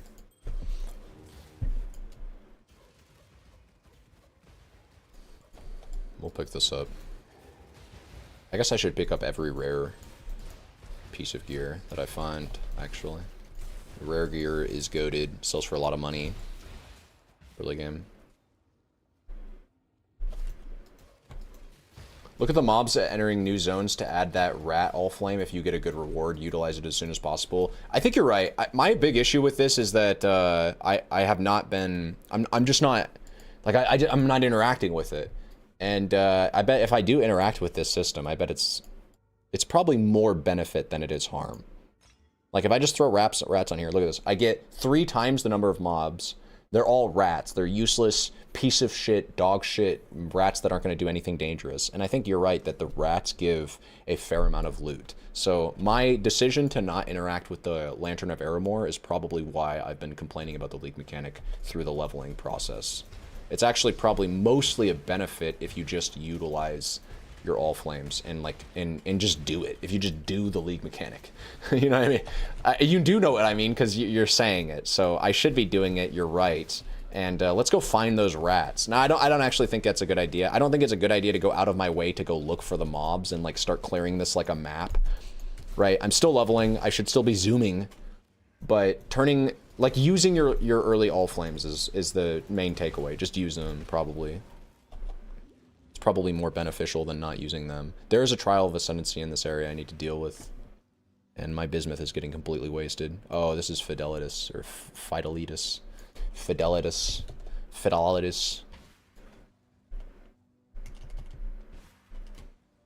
Stand right here, do a little zoomer trick there. I could also, yeah, I shouldn't have that button on my main bar. Look at the damage though. Throw the bear trap right there. It's not gonna pop. Dude, they're so finicky with that bear trap range. Okay, put this as bear trap as well. Okay. Let's go get this. Got the Belful gem. Now I actually need to, so it's, I shot myself in the foot. No, I didn't. It's fine. I need to go back and find the Trial of Ascendancy. So I did kind of shoot myself in the foot. In Act 6, or I think it's actually Act 7, you're supposed to go all the way through here. Imagine if there's a Trial of Ascendancy back here, and my actual destination's over here. I think what you'd do is you'd walk through here, you'd go find the waypoint, and then you'd port back. Even just walking this far back is painful. This much backtracking. Like, let me do a slash blade and give you a comparison. Yeah, I mean, if an hour and 5 minutes in, most people are done with, like, they're cleaning up Act 3, moving into Act 4 at this point. If they're playing softcore. Or even if they're playing hardcore. The zoomer is out there.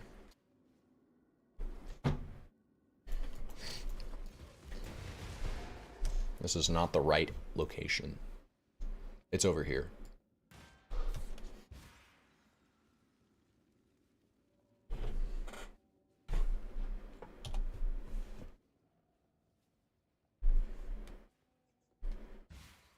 Here they are. Here's my homies. I don't know if these things dropped increased loot, actually. I don't know anything about the rats, but they can spawn in magic types like this. And do they even do damage? They do damage. They do hurt you, but it's flaccid, right? They're rats. They don't really hurt you that much. It's free experience, really. What up, Cole? Some more rats over there.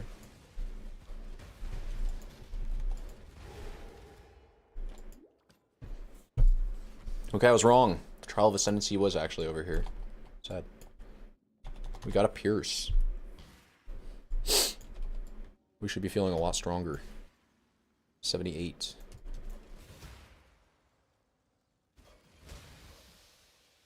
Some spiders. Here it is. Just need a moment to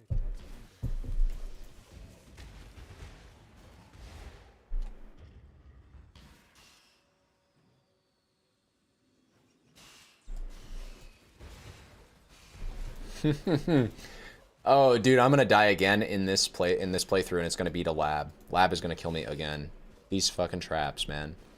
They're so much easier once you go CI or get any like meaningful amount of energy shield. What is it really, actually? No, when Lab becomes easy is when you get Ralakesh. That's what it is. Soul of Ralakesh, take less physical damage over time. That's the real like Lab solvent. That's what I should do. I will send my first Ascendancy. I will make that Ascendancy before I get any Pantheons. My second and third Ascendancy, I will actually wait, as I should have, for Ralakesh. Soul of Ralakesh makes the Pantheons way easier to get, I believe. Because you get less physical damage taken over time. seems like a hard counter to everything that Lab is doing. That was a strong bow. If only I was playing something that did something with bows. It's a decent chess piece as well. Immune to bleed, corrupted blood on a flask. That did not help me last. Or I mean, it probably did. I did have a. I basically, yes. Basically, playing hardcore, don't have a bleed flask, suicide. Like, always have bleed dealt with, and preferably on a flask early game, because yeah, you need bleeding and corrupted blood immunity. You can't just deal with one. But my issue, if you remember, was actually that I didn't notice a poison degen ticking on me before it was too late. To be fair, I had like, that was the issue, was I had like minus 30 chaos res, and poison was the one thing chaos damage and fizz dots were the two things that I knew my build was weak to at the time. There's a good helmet. Yeah.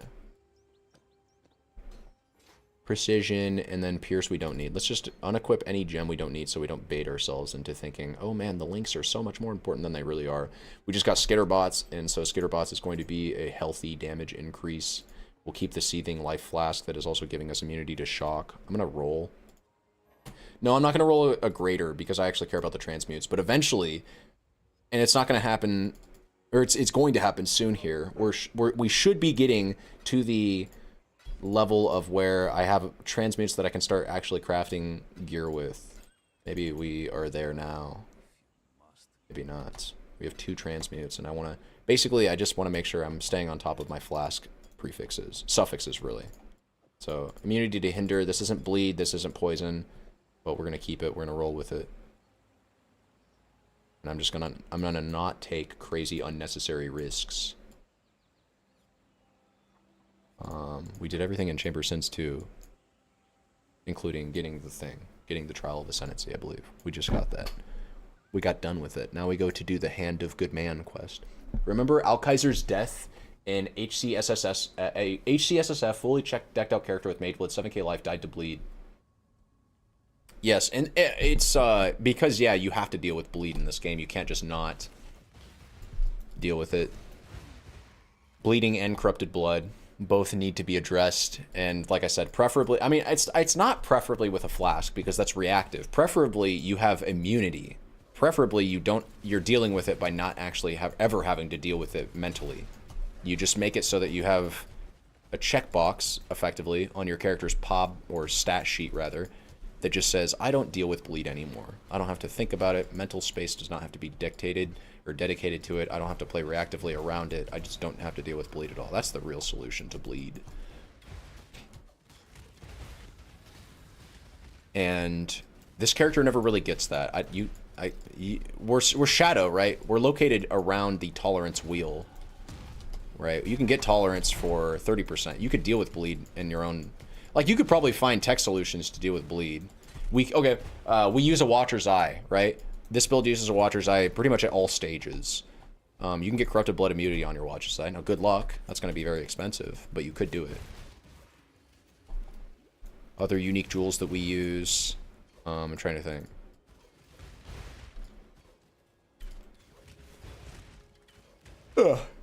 I can't think of any other. Path of Exile characters have so many things going on with their gear that I start to lose track of characters that I'm playing if I am constant. Like I've created like 5 shadows over the last 2 days, and I'm not playing on my level 100 characters, so I'm kind of pulled out of that experience. I forget what gear he has, but I know we're using a lot of jewels. We're using cluster jewels. I'm using split personalities. You could swap out one of the split personalities for a rare jewel that has corrupted blood immunity. In fact, I'd probably recommend you do that. The dual split personality setup I have on my main character is, well, it's absolutely a softcore decision. I'll put it that way. It's a decision I made. Where's my precision? Is precision not? I don't have auras going. I don't have auras going. Okay. Now precision's equipped, but precision uses quite a lot of mana. I could de-level it. We're picking up wands. That's a good one. Blue, blue, green. Maybe it's got a good roll on it. Didn't have precision equipped. I wasn't hit capped. We're low on mana now. I have skitterbots. Our damage is 85. And occasionally we're double popping mines. Skitterbots is also giving me... Well, that's pretty much it. Skitterbots is not actually good. It's just serviceable. Not good for the build, but it works. It does the job until we get an actual aura that increases our damage directly. I mean, double popping mines is nice, but it's wonky. There's the trial.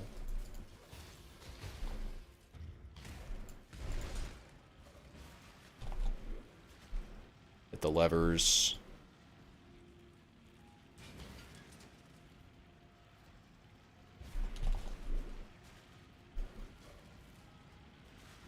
Oh my god.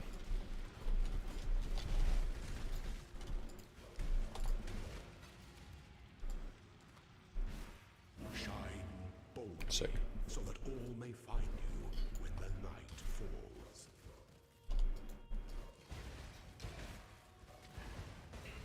We're chilling. Hit it. Freeze! Freeze and explode! Okay. It was...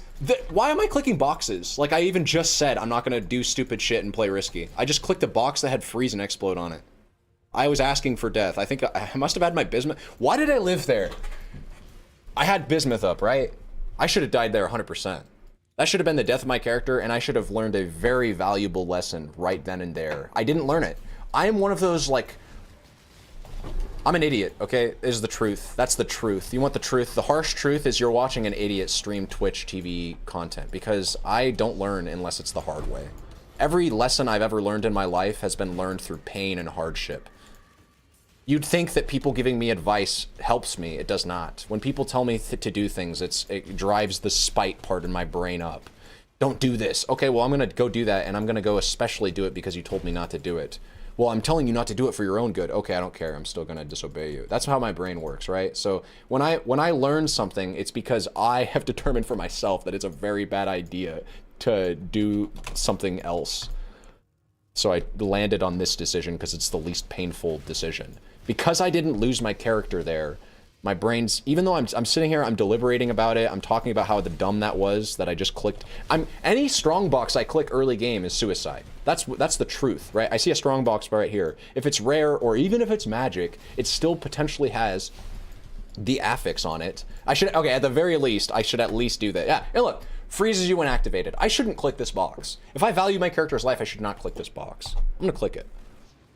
I'm gonna click it and lose control of my character for 2 seconds, and if this box had spawned any scary, like truly scary mobs, or even just, well yeah, if it spawned any truly scary mobs, I would have died, and I would have lost probably 30 to 40 minutes worth of progress for really nothing. For nothing smart.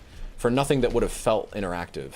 You watching at home would have been like, huh, dumbass. You would have smirked, you would have said, huh, dumbass. Maybe you would have typed something about it, and then you would have left my chat. Don't ID strong boxes? Why? It's just like, why not?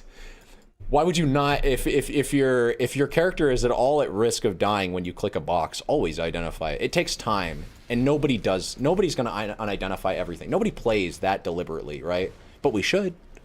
But you absolutely should. You should, and you shouldn't think twice about it. Path of Exile is one of those games where, life is like that.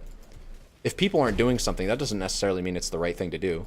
Nobody unidentifies strong boxes. People should. People don't read. People should. People play PoE and make fun of other PoE players make fun of PoE players as people who don't read. That doesn't mean that reading is bad.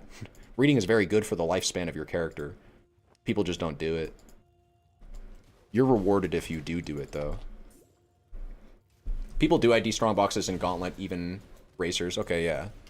It is a thing that happens, and it's, more importantly, it's something that should happen. Like, you threw a smiley face there, right? Don't ID strong boxes, smiley face. The truth is, everybody should. There's really no reason not to. You lose a scroll, you lose a little bit of time, but you gain information about the upcoming threat.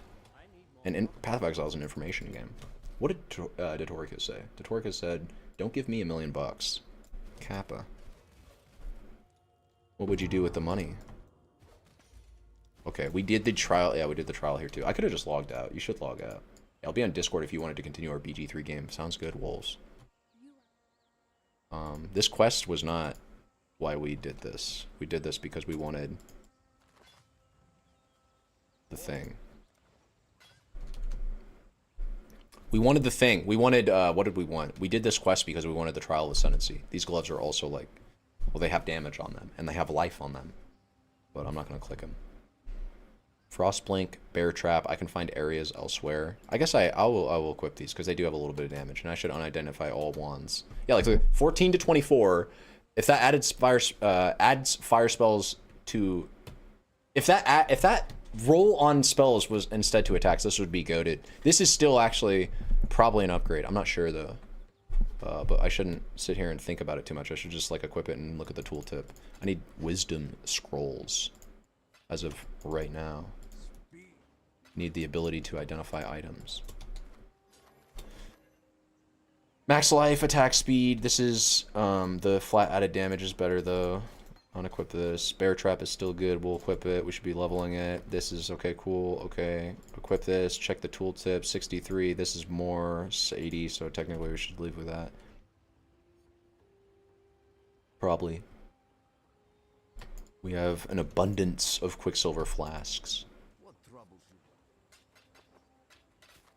This is packs of rats and greatly increased experience, but no items. I actually think both of those are fine. Better flasks are fantastic. Okay, and my Necropolis locker has not been synchronized. It's also not here in Act 2? No, it is. Good question. Invest a bit of it, keep some on the side, and then use some to buy a new PC VR headset, maybe move and get an even sicker motorcycle. I didn't even know that you drove a bike. Risky. Risky. Motorcycle driver. At least that's what my mom's always told me, and I've been too afraid to look into them. Also, no, wait. I think I also learned that motorcycles have very specific use cases. Like, you don't really want to drive them in the rain. You don't really want to drive them in the snow. They are incredibly fuel efficient, though. I'm curious, how do you enjoy your motorcycle? Motorcycle is hardcore in real life. It's also an economical decision, which is why I was curious about it. Don't you get like 40 to 50 miles to the gallon on a bike? That's why I would drive a motorcycle, and that's what I would tell people. I'm a cheapskate. I would literally tell people, oh yeah, I bought a motorcycle because it's fuel efficient. When I think 99% of the population is not, they're not thinking one way or another about saving money when they buy a bike, right? I don't think most people buy a bike to save money on fuel. It is risky, yes, but it's worth it. I have a shit ton of fun with it. Yeah, that's the reason people buy motorcycles. But it just so happens to be an incredibly fuel-efficient vehicle. Motorcycles get like 50 to the gallon if they're... Wait, hold up. I used to drive one to work when I was 16 and almost got fucked by a truck. Yeah, that's the issue, is other drivers typically not driving defensively in your favor. You're going to come across a lot of people that... Well, okay, wait, hold up. There's two sides to that story, though, because I'm going to say I've also seen a lot of people that drive motorcycles that I don't think should be driving motorcycles, dude. I'm talking about the kinds of motherfuckers that will go in between two trucks occupying two lanes, right? You'll have... Fuck, I'm going to whip out the paint for this and probably sacrifice my character in hardcore. We are invincible, though. Look at this. Invincible. Immortal chassis. Whip out the paint. You have motherfuckers that will have like truck going this way, truck going this way. Oh shit. I should just go back to town before I make this illustration. This is the most suicidal and risky thing ever. I think you know what I'm talking about too. I don't need to make this illustration. I'm gonna do it anyways. You have trucks. Truck, and then drivers will go, they'll be like, oh, I can fit through both of those trucks, right? Here's the innocent motorcycle driver. He's not innocent, he's a dumbass. If this is you, you're a dumbass, I'm sorry. I love you, though, for watching my stream, but this is not an intelligent decision. So there you are, Mr. Motorcycle Driver, and you see both lanes in front of you on the freeway are occupied by two semis. Now, truly, there should be like a distance in between. Like two trucks that are driving side by side should recognize that they're, you know, effectively blocking off the ability for other passengers to pass, other drivers to pass. But if they don't make that recognition for whatever reason, I do not think it's a wise decision for you as the driver, as the motorcycle driver, to take things into your own hands and be like, I can be more time efficient if I drive through them and pass them. Just got to be aware when driving, yeah, and most people aren't. There are definitely idiots on the streets, but yeah, I've been driving for almost 2 years and I basically drive defensively as fuck. Yes, I would be driving defensively. Can't risk my life because someone else didn't pay attention to street race. Exactly. That's the exact mentality that I think you just have to have if you're driving a motorcycle. Oh wait, I did not mean to help him. I've changed my mind. You can just tell him that. Hey, by the way, I changed my mind. I want to kill you. The fight should just start right then and there. The second I tell a bandit that I've changed my mind about assisting him, I'm not getting the opportunity to explain myself in real life. All that flashy sword swinging when all you need is one. Log out.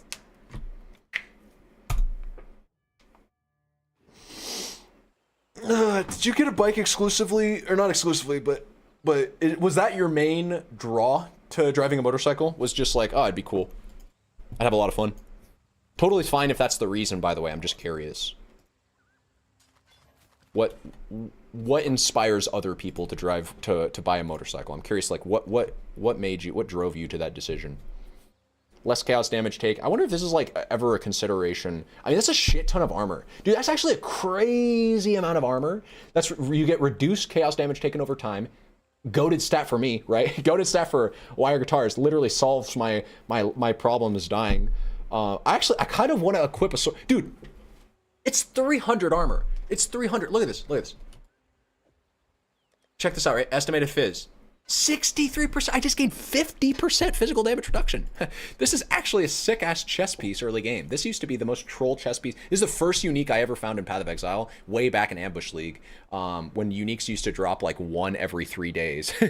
Like when Magic Find and the abundance of the game was totally different. This was the first unique I ever found. It was worse back then. I don't think it had as much. I don't think it had that like reduced chaos damage taken over time stat. Actually, I think it had trade-offs. I think this was like a super bad version of Shavs. But now it's actually like, this is a good unique. This is a genuinely good leveling unique that I want to equip on my character and become immortal right now. I just need to find my other, I just need to find a green, blue somewhere. Wait, hold up, actually, do I? Yeah, I'd want to keep the flat. It could be green, blue, or blue, green. But I want to find the links somewhere else to swap over to Solaris, because that would be a huge boon. Actually, hold up, the Fell Shrine, this is whatever. Is this is Arcane Cloak, right? Yeah. What are the, do we have auras? I have Poacher's Mark I should buy. Aura, Skitterbots, Poachers, not Poachers, Snipers. Sniper's Mark. Mark. I didn't know that he sold marks, but he doesn't sell the mark I'm looking for. He only sells Poachers and Assassin's Mark. Actually, Assassin's Mark is still a consideration. Because I guess it does give me crit strike chance and crit multi. This is still a consideration. I'm going to click it.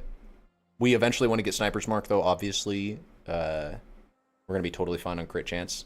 But the base crit chance that it's giving me right now is quite relevant. This is a huge damage link. And then I think you said something like get a guard skill. I don't think guard skills are available here. Arctic Armor, Wave of Conviction. Yeah, okay, cool.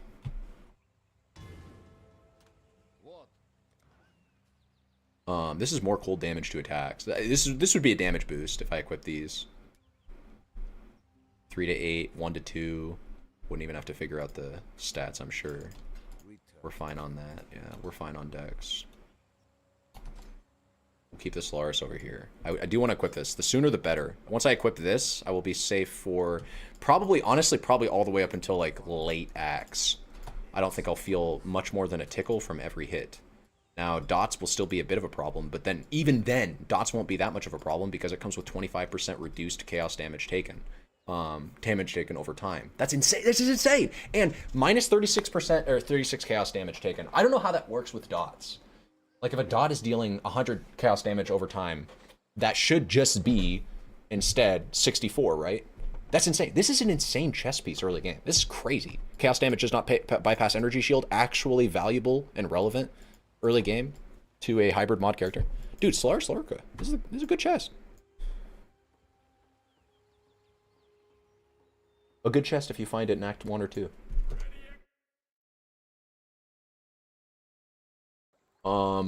Been driving for almost 2 years here. Act 1. I actually want to do my license since I got my car license, but I was slightly scared of it. But with my current medical situation, I decided that I can finally do it. But yeah, the gist is, I wanted to ride one. No economical reasons or anything. I see. You do? Well, okay.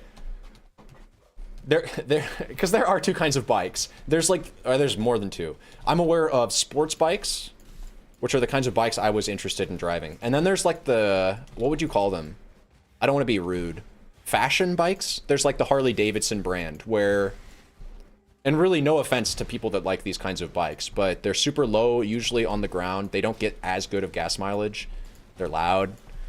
And they remind me of like truckers. They remind me of like the biker archetype or whatever. I don't know. I don't really care too much about that actually, but I know that they make bigger, more bulky and slightly unwieldy looking bikes for, well, I think their main demographic is like middle-aged men. You ride a sports bike, yeah. Most people that I know that are young ride, if they ride motorcycles, they ride sports bikes. The guy that I was interested in buying one from was recommending I get a sports bike. And those, I'm pretty sure you're getting, I mean, again, you didn't mention this as any interest of yours, but I'm pretty darn sure that you're getting good gas mileage on those things. I don't know what specifically you're driving, but average gas mileage sports bike. These things go like 40 to 50, right? Yeah. Somewhere between 42 to 43 miles per gallon over the first 600 miles, 99.9% below 10K revolutions per minute, mostly cruising at 40. Yeah. Because the engine is so much smaller and it doesn't, I mean, quite frankly, you have like a fourth of the weight that you're pulling. So the engine, I'm going to get into the real explanation of this for a second because I love technology. I love machines. I love computers. I love, this is not computers. We're talking about machinery and like things that are specifically not processing power. We're talking about like physical, well, I mean, it's kind of all the same, right? A chip processes data. An engine moves the internal parts. I don't actually know how an engine works. There's pistons inside of an engine, and they move, and then that movement creates. How does a car engine work to propel the vehicle forward? What actually makes your wheels turn? In an internal combustion engine, the powertrain converts the stored gas into kinetic energy, which drives the drive shaft and the like axles forward to move the torque, and differential as torque to the wheels of the vehicle, propelling it forward. So the gas burns. The pistons are connected to the crankshaft by rods, which are similar to shins and spin the crankshaft. It's just a series of bars that are connected to one another. And you put gas in the car, and when you put your foot down on the gas pedal, I think what are you doing when you do that? Like, what is happening in your car? I need to look into this. I need to go under the hood. You can switch tires for more sporty. I'm more of a fan of an efficient bike as well. My dream one, you sent an image. Ducati Monster is my current bike if you want to look that up. Yeah, here, hold up. I am curious. You have me interested. Let's get mana reservation efficiency, which also, I believe, works for your mines, but is not showing it. Like, if I unspec this node, it's probably because it's not rounded down. Let's look at both of these.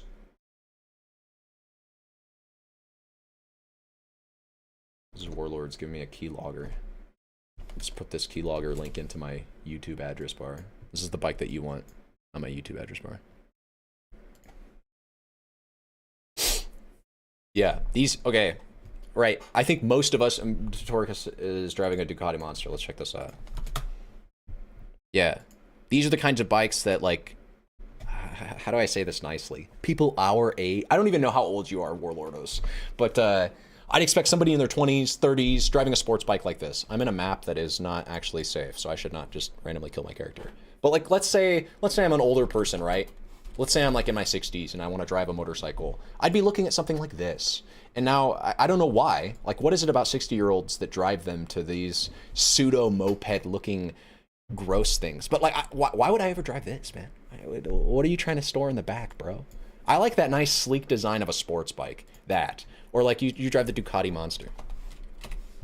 I'm not going to speak familiarly with this. Like, I don't know anything about motorcycles, but this just looks cool, in my opinion. It's got that slick design, you know what I mean?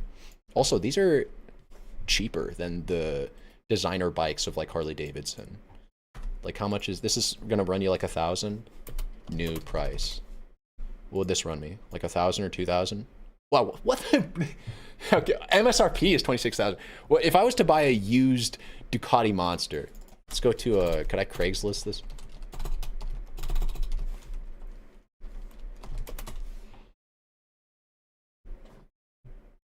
$10,000? Jesus.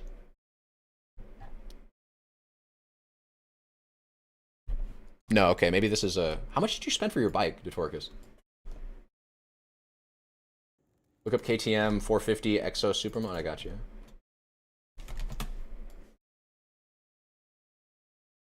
I just want to one more time reiterate, because I don't want to be called like a fake whatever. Okay, I don't drive motorcycles myself. I'm not even an aficionado. So like, I don't really know much about this. But I am interested. Is this 2023? Price. I'm trying to like brag about the pricing. I'm trying to brag about motorcycles being just more efficient of transportation vehicles than cars outright. And yet we're looking up like expensive bikes or bikes that I can't find the price of. You said look up. I have that in my search for. KTM 450X Supermoto. I looked up the right, this is the right thing, right? Or Supermoto, I don't know anything about makes or models for motorcycles, bro. So is KTM, is that the brand? Is it the publisher? Yeah, it's the, what is this called? That's the company that makes the car. That's the make. Those are the guys that make it. And then what's the model is the Supermoto?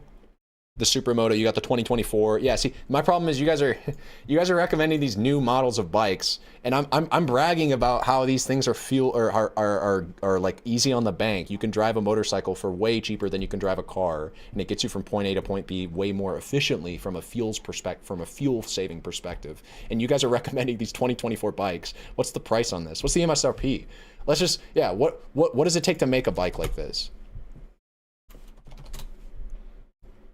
Not dead yet. 12,000, 13,000. I mean, guys, you're not saving the bank if you're. It's a new bike, and it's a vehicle that you're purchasing to last. So maybe that's how you guys see it. Definitely, I have a different perspective on cars. I think I view cars the same way. Or sorry, yeah. I view computers how you guys look at cars.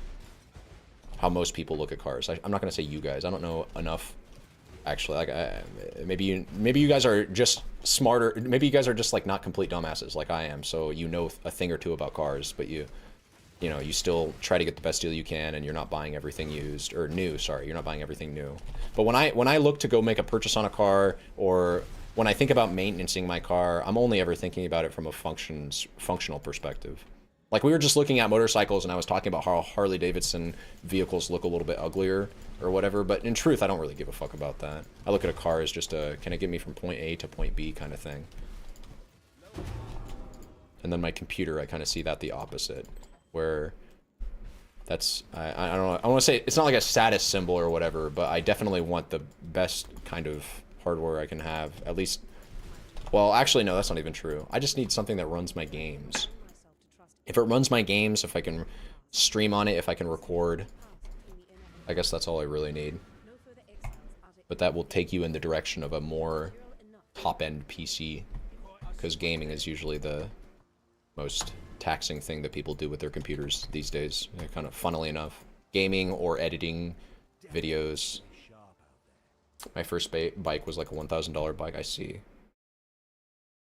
That's, yeah, probably where I would be starting if I was to get into motorcycles. No, there's another thing I remembered about motorcycles, the hidden cost of motorcycles, the thing that makes it so that you're probably not actually saving nearly as much money as you think.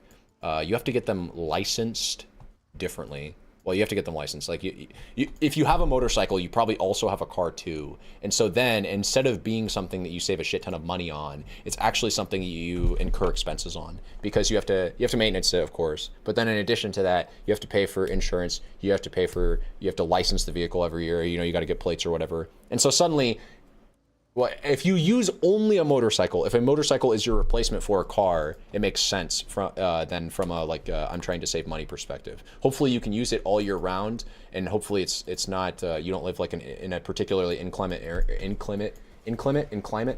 in an area where weather is going to regularly put a wrench in your transportation plans. Because that is something you have to worry about with a motorcycle as compared to a car. But for the most part, I think it's just dope. If you can drive it, if you're living in like South Florida, you can make use of your motorcycle most times around the year. And if it's raining, you can still walk or make it to wherever you need to go. You know, if you're in, I guess, one of those environments, I can see a motorcycle being a pretty good purchase, a pretty worthwhile investment. Something you're gonna have a lot of fun with. Kill Oak, we help Alira, we get our resistances up, we get the mana.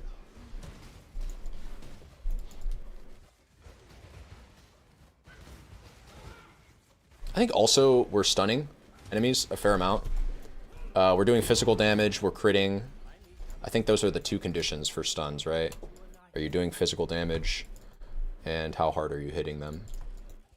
And so in addition to freezing them, we're also stunning them sometimes. Which is pretty dope. Rather defensive.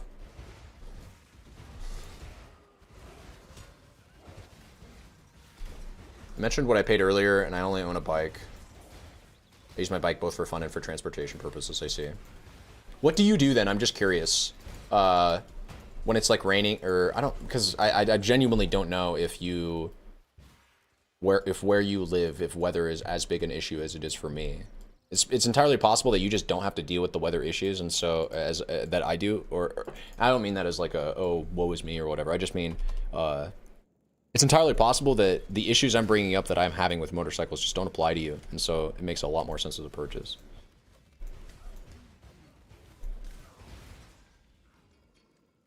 We got charisma. We can go get the Ellie pen and Wind Dancer if we were so inclined. Let's do it.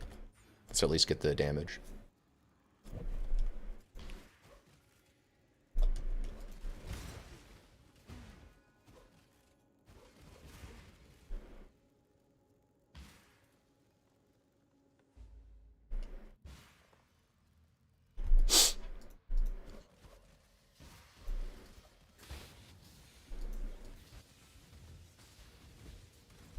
Try to avoid riding in the rain. It's still possible to ride in the rain, and sometimes I like riding in the rain to get more used to it, because sometimes there are situations when I can't avoid it, I say.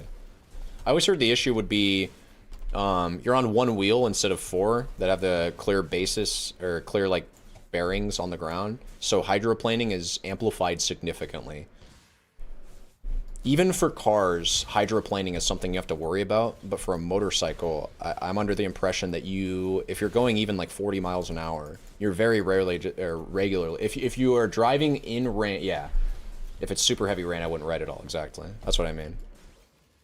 Because the threat of you just sliding on that shit is so high. If it's downpouring, and you're driving even like anything quicker than 25 miles an hour, you're gonna have that risk. How heavy is your bike? I guess that would matter.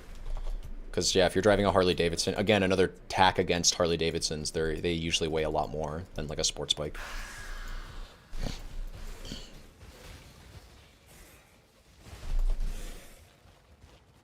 Let's get that triple damage.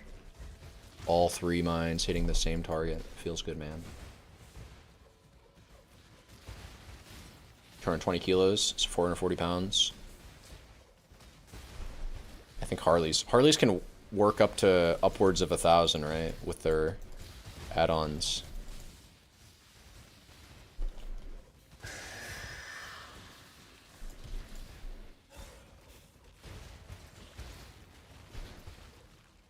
Need cluster traps. There we go.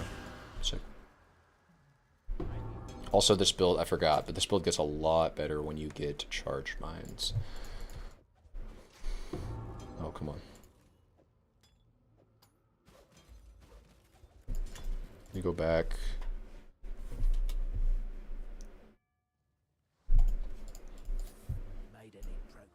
What little help I actually kind of want to identify that.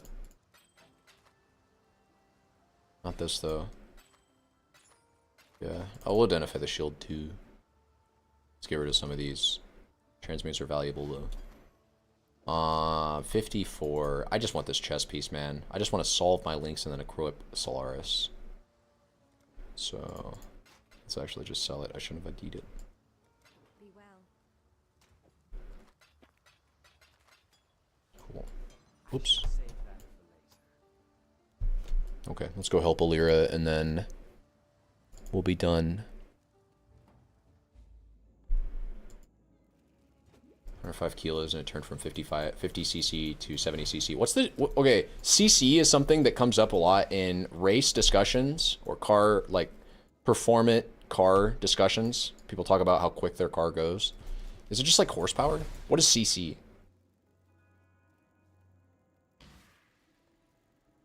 CC is like, it's different from speed, right? It's the amount of strain that your shit can take. Horsepower is PS, my bad. That was No, you're good. I'm just trying to understand.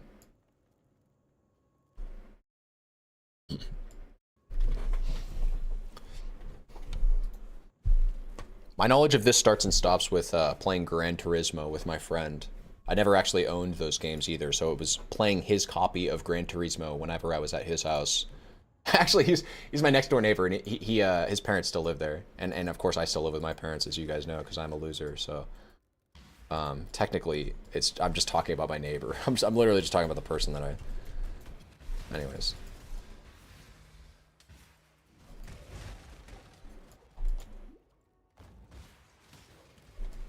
Just need a moment to catch my breath. I'm not technical about it though. Cars, bikes, to be able to explain CC, KEKW. I understand the bare minimum to myself for what it means. Don't worry, bro. I also live with my parents without the memo. All good. Yes, but I don't think you're 30. I'm also just fucking around. There's nothing wrong with living with your parents.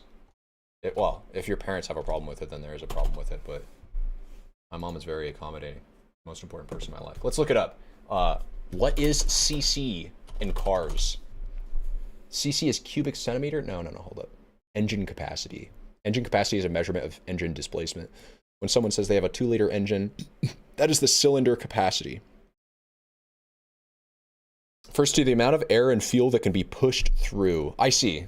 Yeah. So it makes sense that it's related to your car's performance and even related to the speed and acceleration of your vehicle, but it is not those metrics. CC refers more to like, I guess the things that I was interested in earlier, which is what are the mechanics of your engine and how does it perform? I look at this like a graphics, a comparison to this I'm seeing as like your graphics card, or a better comparison exists, I'm sure. I'm sure somebody who understands enough about cars and computers could be like, no, your CC is actually like it's like your RAM or some shit. All I'm saying is there's a comparison out there for these things. It makes sense. More CC equals more power TLDR. First bike was 125cc with 15 horsepower.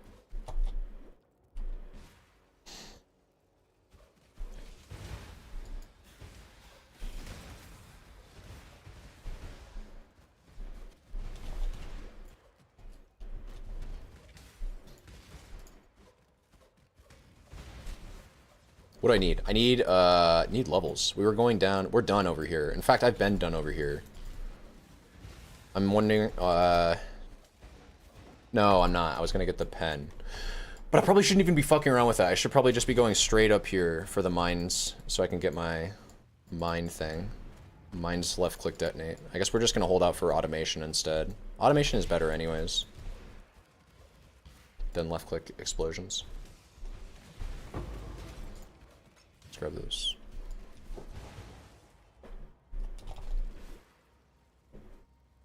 Rip. Wrong way.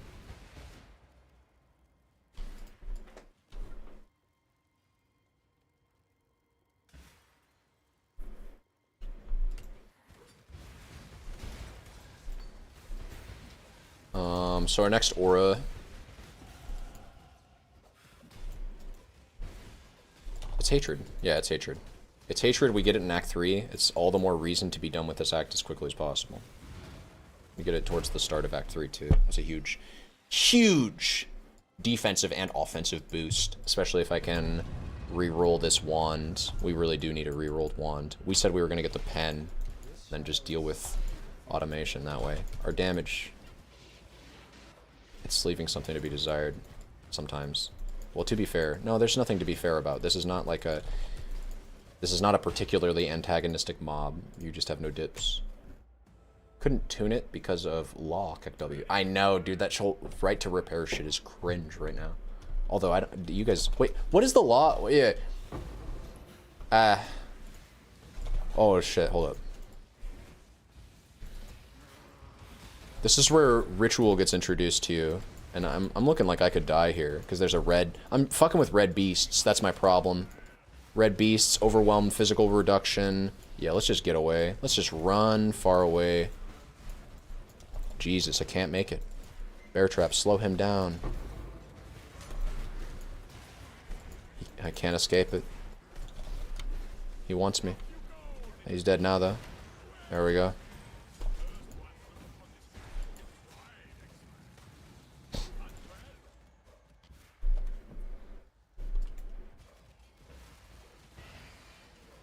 Right to repair laws are stupid. If I buy something, I should have the ability to repair it myself. I mean, I bought it after all, right? Isn't it mine? Or they should, or companies should just be more clear. If you're not really buying something, if you're renting it, then they should say that. And then that should come with all of the privileges of a renter. I'm not too big into bikes, so no. All I care about really is riding one myself. I just know with PC parts, a similar issue comes into play when you're talking about modifying Intel products sometimes. Or no, it's especially, I think it's with Macs and Apple products, right? Apple's the real ball twister when it comes to right to repair. I can't remember, actually. If it's, I think it's Apple. I'm remembering watching a video a few days ago where some guy is grading PCs and the conversation of pre-builts or like, you know, like computers that you buy that you don't have to do anything to. It just works straight out of the box came into play. And the video talked about how, yeah, buying a fully assembled PC from a company like Apple might seem great on paper, but what happens if something goes wrong and you have to repair it? You could repair it for maybe 15 bucks, right? Solder something or just screw in something, buy a replacement part, but if you don't have the right to repair that, if it's like software that the company needs to manage, and they make a fuck ton of money off that too, from things like maintenance fees. It's like, it's just part of the model, right? It's part of the new way that we're gonna, nobody's gonna own anything anymore. We're all gonna be moving over to like renting your car, renting your house, renting everything. Rent-seeking behavior will become the new norm. There's good and bad to it. It's not necessarily a positive or a negative thing. 14 to 27. It's getting to that point where I need to start considering upgrading my weapon again. Because we're starting to find base types that are just stronger. Pick that up and roll on it, probably.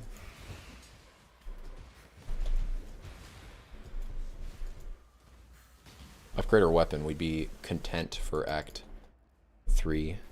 Let's actually do a little bit of this action. Can I attack when I'm in this screen? You can't attack when you're in this screen. That's a little dumb. Let's just use all overall flames here. Get something. Mine allowed me to ride 50cc, but I live in land, so I don't care. We're still allowed to tune your shit. I just wasn't allowed because my license doesn't allow me to ride stronger bikes to that time, I say. There's a very fascinating video I saw about tractors in the United States and how John Deere, which is like the quintessential farming equipment company here in the United States, I think, or certainly they were before that shit. They earned a lot of bad will from the publicity, all on their own. They did it all themselves as a company, making a terrible decision, as companies have been known to do in the past. I'm generalizing hardcore here. I'd have to look up the video to be able to describe the situation better, but basically John Deere was doing this thing where they were trying to drive a moat through all of their patrons that purchased their heavy-duty farm management equipment. The moat they were trying to drive was between the farmers and, I guess, mechanics, or people that would be able to maintenance their parts. So you're a farmer, you work and live in a town like, say, I don't know, talking towns here. Let's say you live in Wisconsin. You live in bumfuck nowhere, Montana. And you farm crops. You farm whatever Montana's leading fruit export is. and you buy all your equipment yourself, and you're trying to maintenance it yourself, well, sorry, if you're using John Deere equipment, you can't. If you're using John Deere tractors, if you're using John Deere whatever, you're gonna have a hard time maintaining your own things. Anytime something breaks down that you think you could fix, you actually can't fix it because it's against the law. Because John Deere has to fix it. Why? Because John Deere made that the law. I'm saying that shit is dumb. I'm saying also that I don't know if I fully understand it, but I know that that shit is dumb. Right to repair laws. It feels dumb. If I own something, I feel like I should be able to maintenance it myself.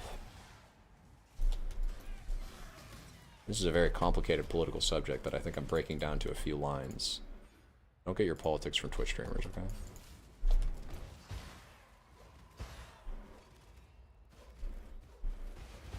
Look everything up yourself. Learn everything. Unlock the secrets of the universe.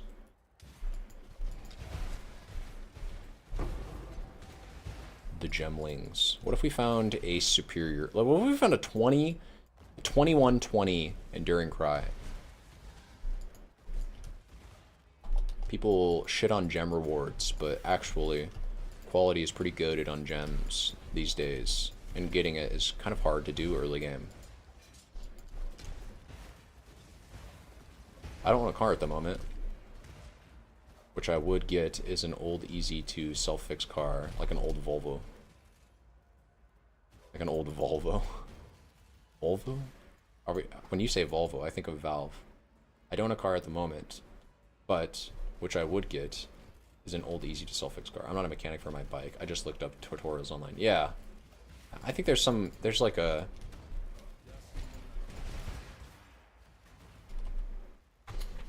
There's a lot that you can do if you have the internet available. Sorry, a lot you can do. That's such a nebulous way of putting it. I'll put it this way: I built the PC that I did, that I bought all the parts for and built over the last week, pretty much just with tutorials online and dedication.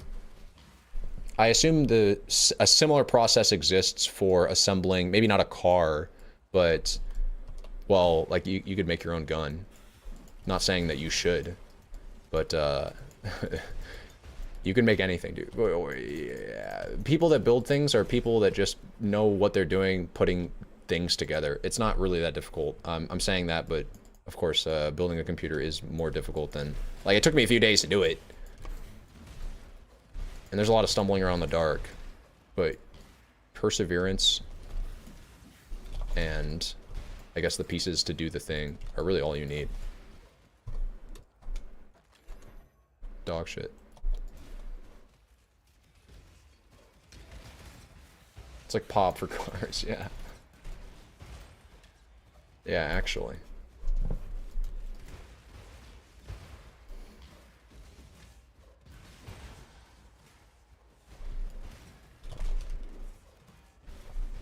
There we go. Almost to Act 3. Act 3 is when we get a lot of power spikes. We can get our one step ahead. That's good. I don't have to deal with freeze anymore. We can get charge mines. That's huge. Charge mines is like all of our crit scaling. Early game. And a crap ton of throw speed too. It's really good.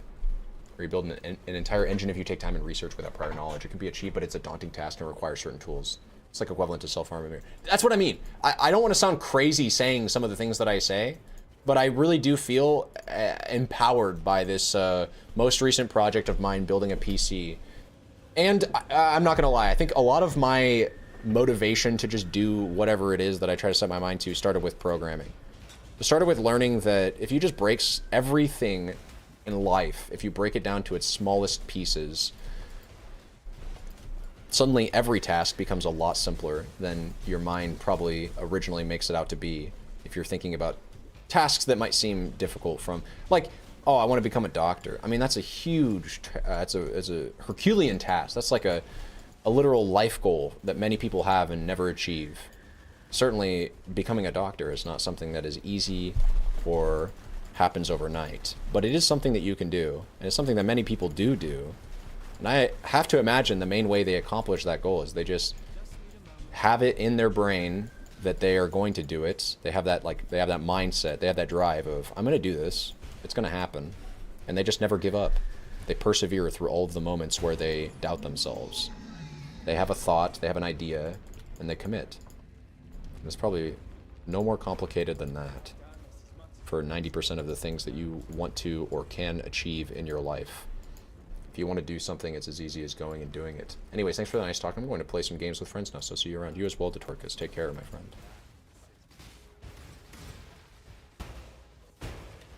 A rare quartz wand. Let's see.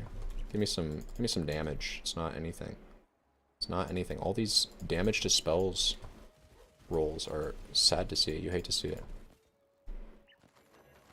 These are good gloves? Yeah, these are decent gloves. Life, more resistances, only slightly though. No damage roll on them. What's PS stand for? PS in this, in the description of the title stands for Power Siphon.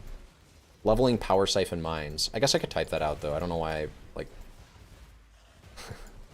Because, SSFHC I think makes sense. Leveling makes sense. The PS kind of... I can see where that can throw people off. Let me type that up. Power Siphon mines. There we go.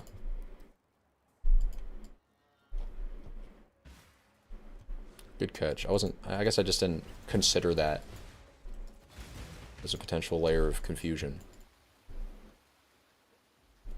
Now we go up to, don't mind me, you're good. You're good, brother. Now, and actually I should have gone out here to begin with, I think. I rushed super hard for Pierce, but Saboteur is a pretty good node to take early on. Assassination over Elemental Focus at this point. Yeah, for sure.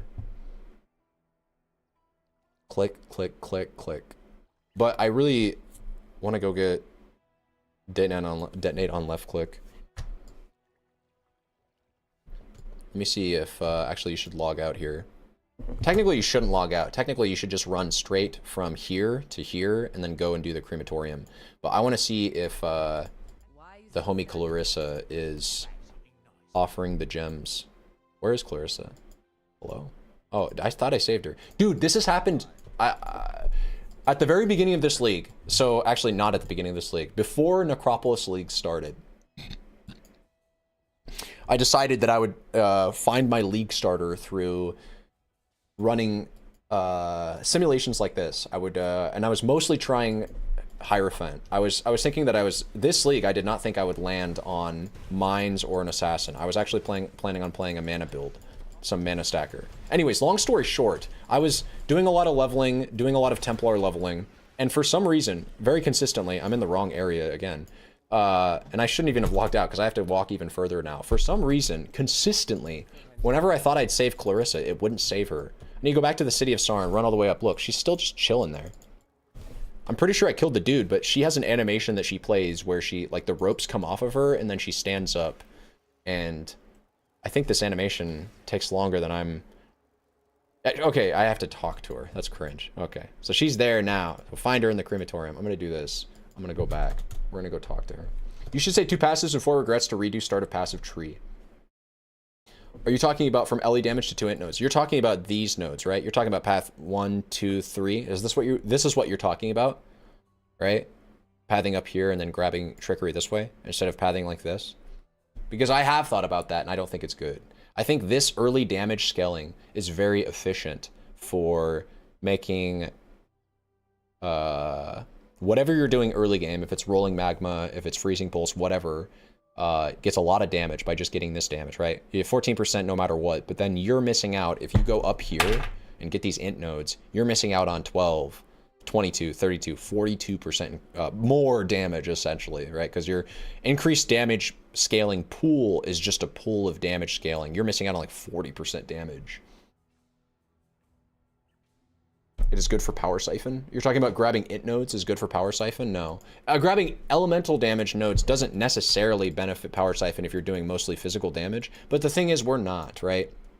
The thing is, at this point in the character's damage scaling, we are actually doing a healthy amount of fire, cold, and lightning damage. So we are doing enough elemental damage that scaling it on the tree is absolutely worth it. I'm asking, is LE good? Oh yeah, LE damage is good.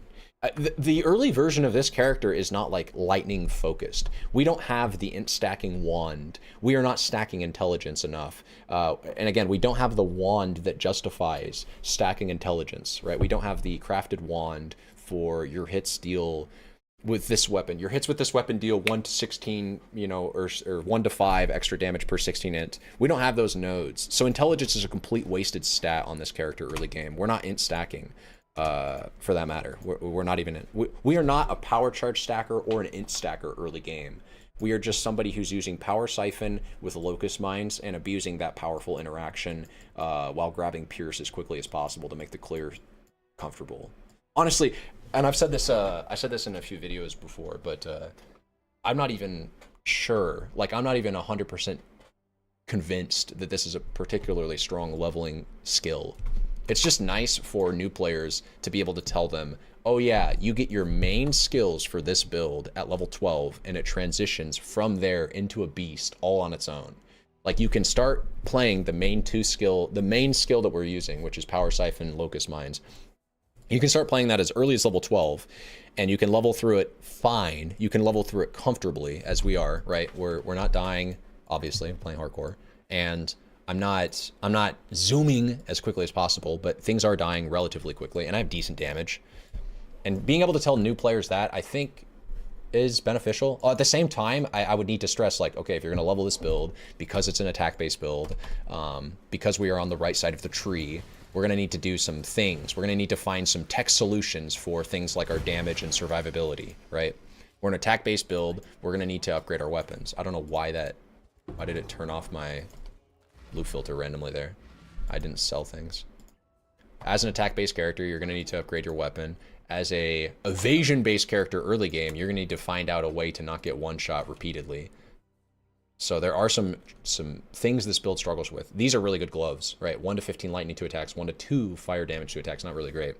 But I actually don't think they're that great because I'd be losing perhaps just too much resistances. Probably not, though. It's probably just that they're so marginal an upgrade that it's not really worth talking about. Okay. If I link this, then I can get off of my oiled vest. But I don't want to link this. I want to find a better weapon. I want my links to be on like my gloves or my boots or something. You're right. Let's just do that now. Because upgrading to Solaris Lorica would be the premier early game you don't die anymore upgrade. That would be the thing that would make my character feel like a beast. I could buy this. Blue, green. Do I even want to roll with the blue, green though? Because I think we're going to rock Hatred. And if I rock Hatred, having added cold makes a lot more sense. Added cold is a green link. So actually buying something like this makes more sense. Green, blue. And going with added cold. Well, no, eventually I'm going to want charge mines, which is a 4 link. Speaking of, there's a 4 link right here. Charge mines is going to be my premier setup will be power siphon linked to charge mines, which is blue, linked to added cold and locust mines, which is green. So blue, green. That's the ideal 4 link, I think. That's what that's what I'm going to try anyways. I don't want to say ideal, but that's what I'm going to try rolling with this run through. And I think as a result of that, yeah, I'm just going to buy this for 1 transmute, get like 3 times the ES and evasion because it's a higher base. Let's go smack an essence on it. We can get it some life. It's something. Boom. Power siphon. And then added lightning, we hate to see it. We have to lose you. We have to lose added lightning. We have to go back to Act 1 and buy an added cold that I should have been leveling this entire time. We go to Nessa. Hello. We pick up added cold. Damn it, this right here. Power siphon, locust mines. Wait, what am I doing? Am I on crack? Oh no, I am kind of on crack, but just not paying attention. This locust mines is here. Equip you. We are now tankier than we were previously. I wanted to equip Solaris Lorica. We'll worry about that when I get a 4 link on something that isn't my chess piece. But now we have cold attached. We'll go back. The slums. Actually, I think this is quicker. If I go into the slums here, Clarissa's right there. So we just exit and then go up. Like this. And, you know, I should grab these. Really? Playing Tetris over here, dude. I'm playing Tetris. You guys are playing checkers.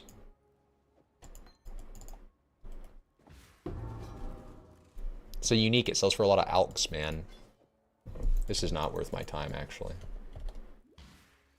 Mr. Cole. I have to leave with you soon, Cole. We're going to the park. Okay. And then, no, actually, this is the direction I'm supposed to go. Sorry.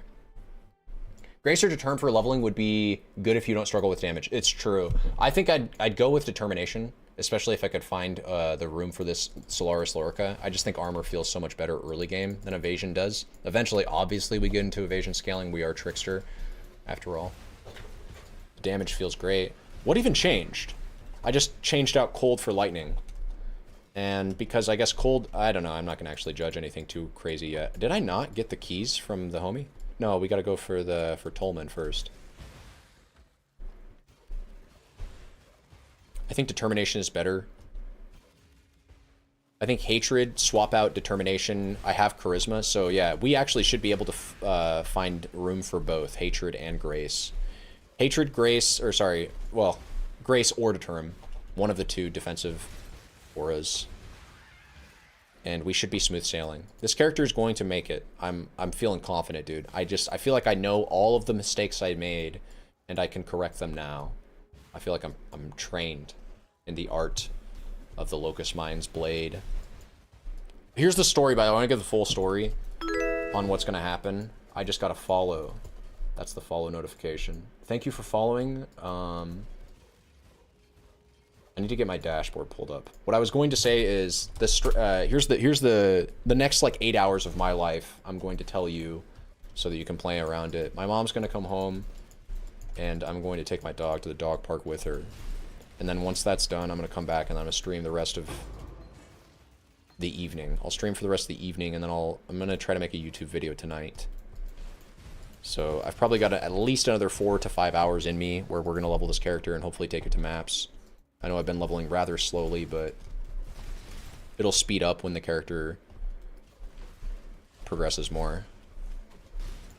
And then that's what the plan will be. We are actually reliably freezing things when we crit them, which is sick. It's so sick to be able to say that before Hatred.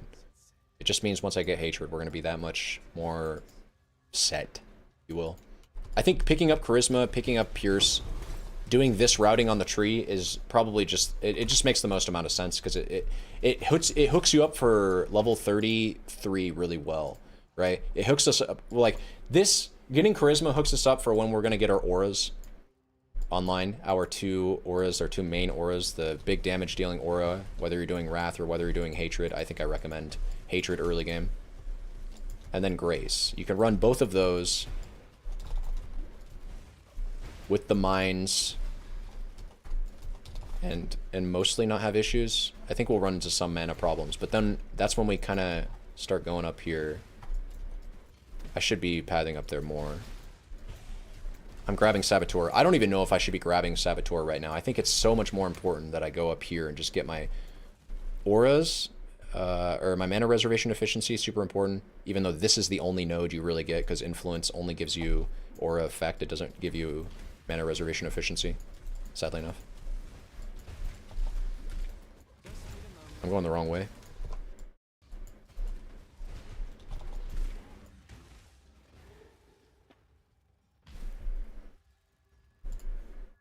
We're so slow. We're so good on mana, though. Look, if I'm just casting and detonating, I'm not ever clicking my mana flask. We sustain. We actually just sustain. Mana's not even a concern. When we get on a 4-link, it will be a concern, but then if I just grab this node, cold-hearted calculation, it won't be. 20% increased mana regen. I think we'll be good. I'm getting a phone call. I need to answer that. Give me a sec.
Okay.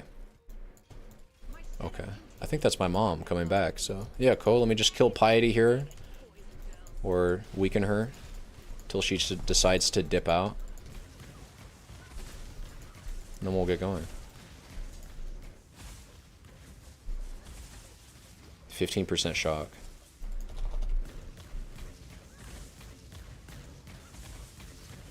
Enough of this.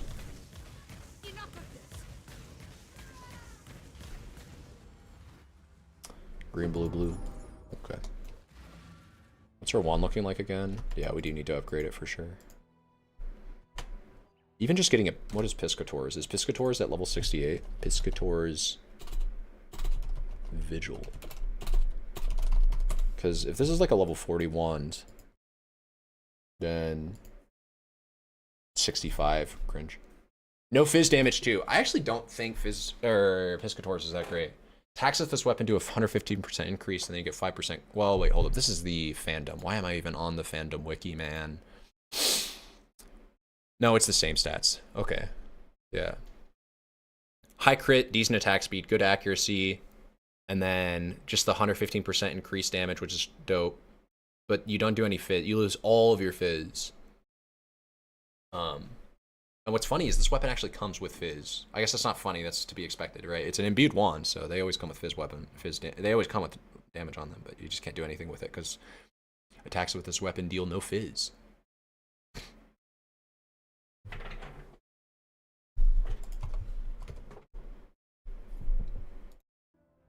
Okay, we've got hatred. We're taking for sure. Hatred. Let's grab our. I had a mark, I just haven't been using it. I have Assassin's Mark, I just don't have it on a good hotkey, but an R instead of W. Equip this. And I'm almost ready to get out of here. We just gained a lot of damage, theoretically. Theoretically, as in, if I'm able to use Hatred at the same time. But we shouldn't have mana problems. Should sell this stuff too, but... Link it to Arcanist brand? Well, actually, I don't think you should. Marks are different from curses. Marks are just, you apply them to only a singular enemy. So you have to aim with them, right? I have to aim the target I want marked, because I cannot apply it in an AoE. Because marks can only be applied to a single target. If you apply multiple marks at the same time, they just override each other.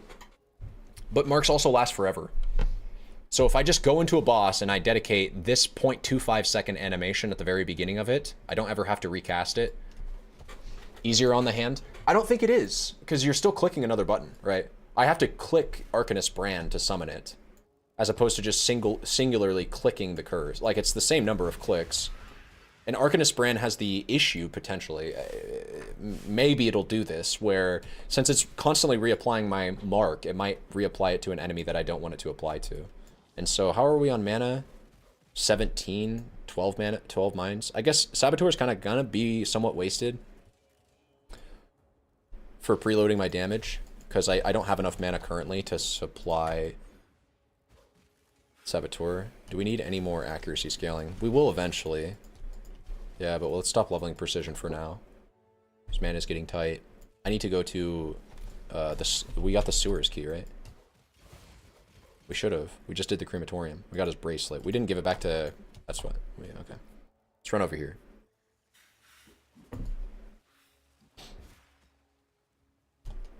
Should be right here. This is the sewers. Go talk to Clarissa. And we'll see if they have the other mark that we want. No. So she does have Grace, which I should buy. I don't even have the links for it. Unequipped skitter bots, that's what I could do. Let's check our wands too. 3 to 6, 14 to 17. I could roll on this.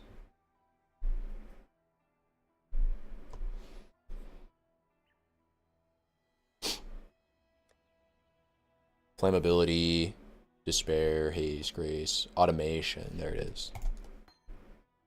And then Detonate Mines, I believe, is going to have to wait until Act 5. Watch yourself.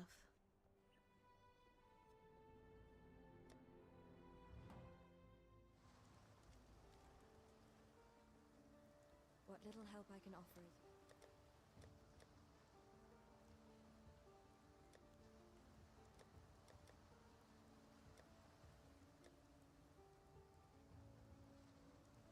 Take care.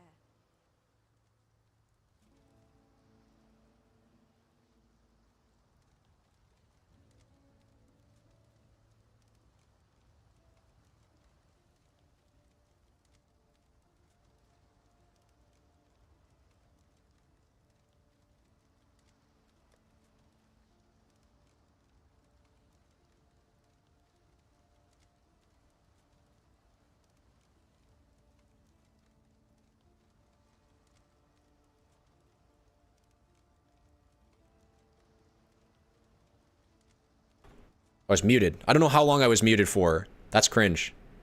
Damn, I don't know how long I was muted with. Okay. Anyways, I was muted, but detonate mines is not something we can grab right now, and I was pissed about that. I was musing about how detonate mines is not something I can get as early as Act 3. That's why we talked to Nessa. I was looking for detonate mines. I have automation. I don't have detonate mines. That's cringe. But that's going to be besides the point thing, because I'm actually going to get out of here. I'm going to be back within, I predict, an hour and 30 minutes. I'm going to go shower. I'm going to take my dog to the dog park with my mom. Then I'll come back and we'll play some more. That's the plan. Okay. I love all of you. Take care. I'll see you guys shortly.